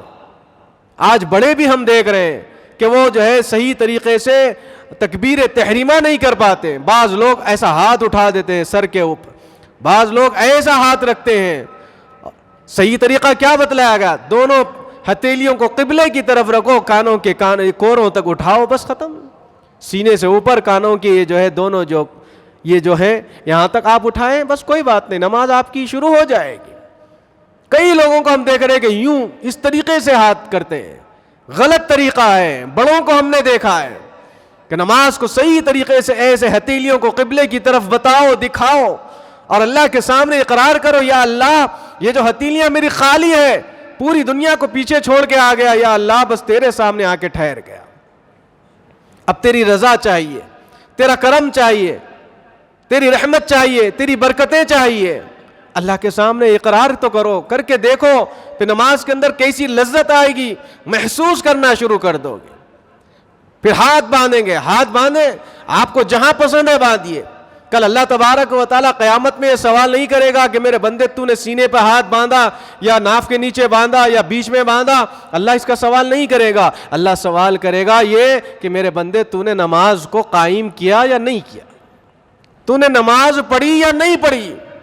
آج آپسی اختلافات میں ہم اتنے گھر گئے کہ فلاں کی مسجد، فلاں کا ادارہ، مسجدوں کو بانٹتے ہوئے ہم جو ہے یہاں باندھنا بالکل اللہ کے نبی سے روایتوں میں ہے۔ بھائی آپ کو پسند ہے آپ کریں، کوئی آدمی نیچے باندھتا ہے وہ بھی اللہ کی نبی کی سنت ہے، اسی پہ عمل کرنے دو۔ آپ حجت کیوں کر رہے ہو؟ آپ اختلاف کیوں ڈال رہے ہو؟ شروع وقت میں بعض صحابہ یہاں باندھتے ہوئے دیکھے، صحابہ نے وہ عمل لے لیا۔ آخری وقت میں بعض صحابہ یہاں ناف کے پاس باندھتے ہوئے دیکھے تو بعض لوگوں نے وہ عمل لے لیا۔ اور میں یہ بات آپ تمام کے سامنے یہ بات رکھنا چاہتا ہوں، اللہ تبارک و تعالیٰ نے ایک ایسا طریقہ ایجاد فرمایا، کان کھول کر ہم کو سننا چاہیے کہ وہ طریقہ کیا ہے۔ طریقہ یہ ہے، اللہ کے نبی صلی اللہ علیہ وسلم کے اس طریقے کو بھی ختم نہیں کرنا چاہتا تھا، اللہ نے بعض لوگوں کو اس کا عادی بنا دیا۔ اللہ کو نبی کا یہ طریقہ بھی پسند آیا، اللہ نے بعض لوگوں کو اس کا بھی طریقہ بتلا دیا۔ اللہ کے نبی صلی اللہ علیہ وسلم کے ناف کے پاس ہاتھ باندھنا پسند آ گیا، اللہ نے اس طریقے کو بھی پوری دنیا میں عام کر دیا، یہاں تک کہ پوری دنیا کو بتلایا ہے لوگوں میرے نبی کا ہر طریقہ مجھے پسند ہے، قیامت تک یہ طریقہ چلتا رہے گا۔ مجھے پسند ہے میرے نبی کے ہر طریقے کو، لیکن تم حجت مت بناؤ، تم اس کے اندر اختلاف پیدا مت کرو، تم کو جیسا پسند ہو ویسا کرو، لیکن کم سے کم میرے دربار میں آؤ، مسجدوں کے اندر آ کر نماز ادا کر لو، غیر ضروری اختلافات پیدا مت کرو۔ اس اختلافات کی وجہ سے آپس میں رنجشیں پیدا ہو رہی ہیں۔ اب جیسے یہ رمضان یعنی شب معراج آئی، شب معراج کے بعد شب برات آتی ہے، شب برات کے بعد رمضان کا مہینہ آتا، اس میں لوگوں کو بہت موقع ملتا ہے اختلاف جو ہے شروع کرنے کا، اختلافات پیدا کرنے کا۔ بھائی خدا را اللہ کے واسطے یہ برگزیدہ مہینے ہیں، برکتوں والے مہینے ہیں، اللہ کی حمد و ثنا کرنے کے مہینے ہیں، اللہ کی بارگاہ میں عبادت میں اضافہ کرنے کے مہینے ہیں۔ آپ اس مہینے کو اختلاف والے مہینے مت بنائیں خدا را اللہ کے واسطے، ان مہینوں کو عبادت والے مہینے بنا دو، اختلاف والے مہینے مت بناؤ۔ آپ چھوڑ دو سامنے والے کے، آپ 8 رکعت اور 20 رکعت میں اختلاف چھوڑ دو، آپ جو ہے عبادت پہ اضافہ کرنے والا معاملہ پیدا کر لو۔ کیا ہوگا 20 رکعت پڑھنے سے؟ فائدہ تو یہی ہے، اور اللہ کی جو ہے بندگی میں اضافہ ہوگا، اور قرآن کا سننے میں اضافہ ہوگا۔ یہ خیر القرون کے زمانے سے چلتا آیا ہوا ہے، اور آپ اس کے اندر کمی بیشی کرنا چاہ رہے ہو۔ چھوڑ دو خدا را اللہ کے واسطے، متحد ہو جاؤ۔ وَاعْتَصِمُوا بِحَبْلِ اللَّهِ جَمِيعًا وَلَا تَفَرَّقُوا، اللہ کی رسی کو مضبوطی سے تھامو۔ اگر ہم بٹ جائیں گے تو کوئی نہ کوئی، ہر کوئی ہم سے کٹنے والا ہو جائے گا۔ اگر ہم جو ہے متحد ہو جائیں گے، اللہ کی رسی کو، کتاب اللہ، سنت رسول اللہ کو اگر ہم تھامے رہیں گے تو انشاءاللہ ثم انشاءاللہ کوئی بھی ہمارا جو ہے بال بھی باقا نہیں کر سکتا۔ یہ نماز کا تحفہ ہم کو دیا گیا، فرمایا گیا 5 نمازیں ادا کر لو، 50 کا ثواب دے دیا جائے۔ پھر میرے محترم بزرگوں دوست، نماز کے بعد عبادتوں کے اندر بھی آج جو ہے اختلافی مسائل پیدا کیے جا رہے ہیں کہ بھئی ایسا کرنا غلط ہے، ایسا کرنا غلط۔ ارے بھئی نماز کو کم سے کم صحیح بنا لو، نماز میں رکوع صحیح طریقے سے کرو، اپنی کمروں کو، اپنے جو ہے پیٹھ کو صحیح طریقے سے بالکل سیدھی رکھو، اپنے ہاتھوں کو جو ہے گھٹنوں کو اچھی طریقے سے مضبوطی سے پکڑو۔ جب سجدے میں جائیں تو جو ہے اپنے جو فولڈنگ والے اپنے جو گھٹنے ہیں، گھٹنے پہلے رکھو، پھر اس کے بعد ہاتھ رکھو، پھر اپنی ناک اور پیشانی کو جماؤ۔ نماز کے طریقے کو سیکھو، نماز کے جو ہے اندر جو ہم پڑھ رہے ہیں سورہ فاتحہ، اس کو سیکھو، تجوید کے ساتھ پڑھنے کا سلیقہ جانو۔ اللہ کے نبی صلی اللہ علیہ وسلم تجوید سے پڑھا کرتے تھے، پوری دنیا کے سامنے تجوید کو بتلایا، سکھلایا۔ آج وہ تجوید چھوڑ دیے ہمارے لوگ۔ اس میں عار مت محسوس کرو۔ بڑے حضرات جو ہے ان سے بھی میری گزارش ہے کہ آپ جو ہے مرتے دم تک جو ہے اس تجوید کو سیکھ سکتے ہو۔ قرآن کے کلام کو سیکھنا چاہیے، اس کو پڑھنا چاہیے۔ کسی حافظ کے سامنے بیٹھ جائیں، آپ جو ہے شرمندگی کا اظہار مت کریں خدا را اللہ کے واسطے۔ قرآن کو اس کے معنی و مفہوم کے ساتھ پڑھو، اس کے اوپر عمل کرنے کی کوشش کرو۔ جہاں تک ہو سکے قرآن کو اپنا اوڑھنا بچھونا بناؤ، روزانہ اس کی تعلیم کرو، اس کے معنی و مفہوم تفسیر کو پڑھا کرو۔ آپ جو ہے اپنے آپ کو مصروف کرو اللہ کی عبادتوں کے اندر، ذکر و اذکار میں اپنے اوقات لگاؤ، تسبیح لے کر بیٹھ جاؤ، آپ اللہ کی حمد و ثنا کرنے والے بن جاؤ، اٹھتے بیٹھتے چلتے پھرتے ایک اللہ کے نبی کا امتی بن جاؤ۔ ہمارے نبی کیسے اٹھتے تھے ویسا اٹھ جاؤ، ہمارے نبی کیسا سوتے تھے ویسا سونا شروع کر دو، ہمارے نبی کیسا کھانا کھاتے تھے ویسا کھانا کھانے والے بن جاؤ، ہمارے نبی پانی کیسا پیتے تھے پانی ویسا پینا شروع کر دو، ہمارے نبی بات چیت کیسے کرتے تھے بات چیت ویسا شروع کر دو، ہمارے نبی کیسے سلام کرتے تھے سلام ویسے کرنا شروع کر دو، ہمارے نبی مصافحہ کیسا کرتے تھے مصافحہ ویسا کرنا شروع کر دو، ہمارے نبی سامنے والے سے خندہ پیشانی سے ملتے تھے، ہنس کے ملتے تھے، ویسے ہنس کر ملنے والا بن جاؤ، ملنے والے بنو۔ اور کیا کیا طریقہ آپ کو بتاؤں، سارا طریقہ ہمارے نبی کا اوڑھنا بچھونا ہے، یہ سارا طریقہ ہمارے نبی کی سیرت ہے، صورت ہے، یہ سارا منظر رہنے کے باوجود بھی آج ہمارا نوجوان کس کا اسٹائل آزماتا ہے؟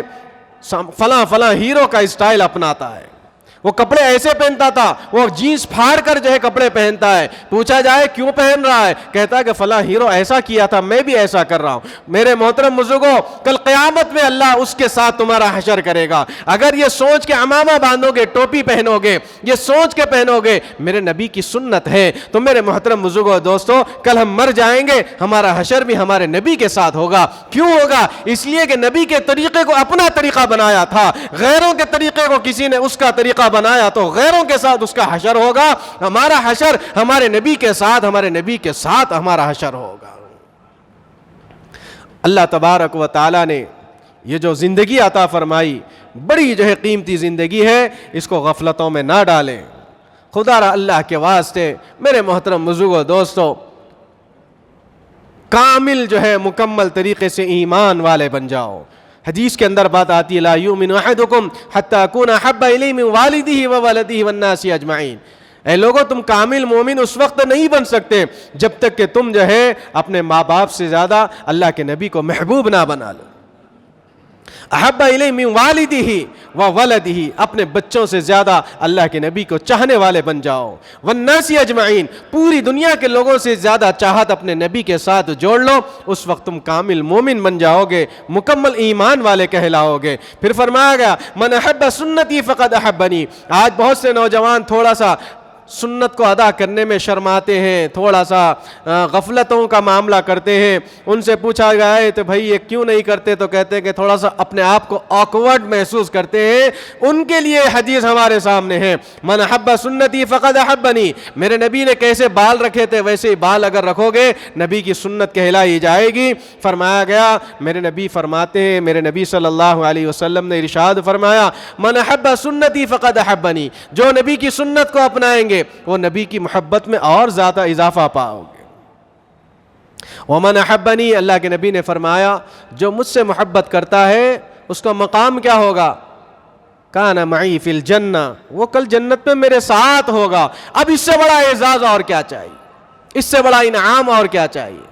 بہرکیف میرے محترم بزرگوں دوستو، اللہ تبارک و تعالیٰ سے میں دعا گو ہوں کہ رب العالمین ہم تمام کو، ساری امت مسلمہ کو اللہ تبارک و تعالیٰ دین اسلام پر چلنے کی توفیق نصیب فرمائے۔ اللہ تبارک و تعالیٰ ہم تمام کو آقا دو جہاں صلی اللہ علیہ وسلم کی ایک ایک سنت کو جان کر اس پر عمل کرنے کی توفیق نصیب فرمائے۔ اور یہ معراج کا جو پیغام ہے یا اللہ، اس کو مرتے دم تک اپنے ذہنوں میں بٹھاتے ہوئے نبی کی عظمت کو اور زیادہ، نبی کی محبتوں کو اور اضافہ کرنے کی توفیق نصیب فرمائے۔ مولا حادثوں والی موت سے، اچانک موت سے، غفلتوں والی موت سے ہم سب کی حفاظت فرمائے۔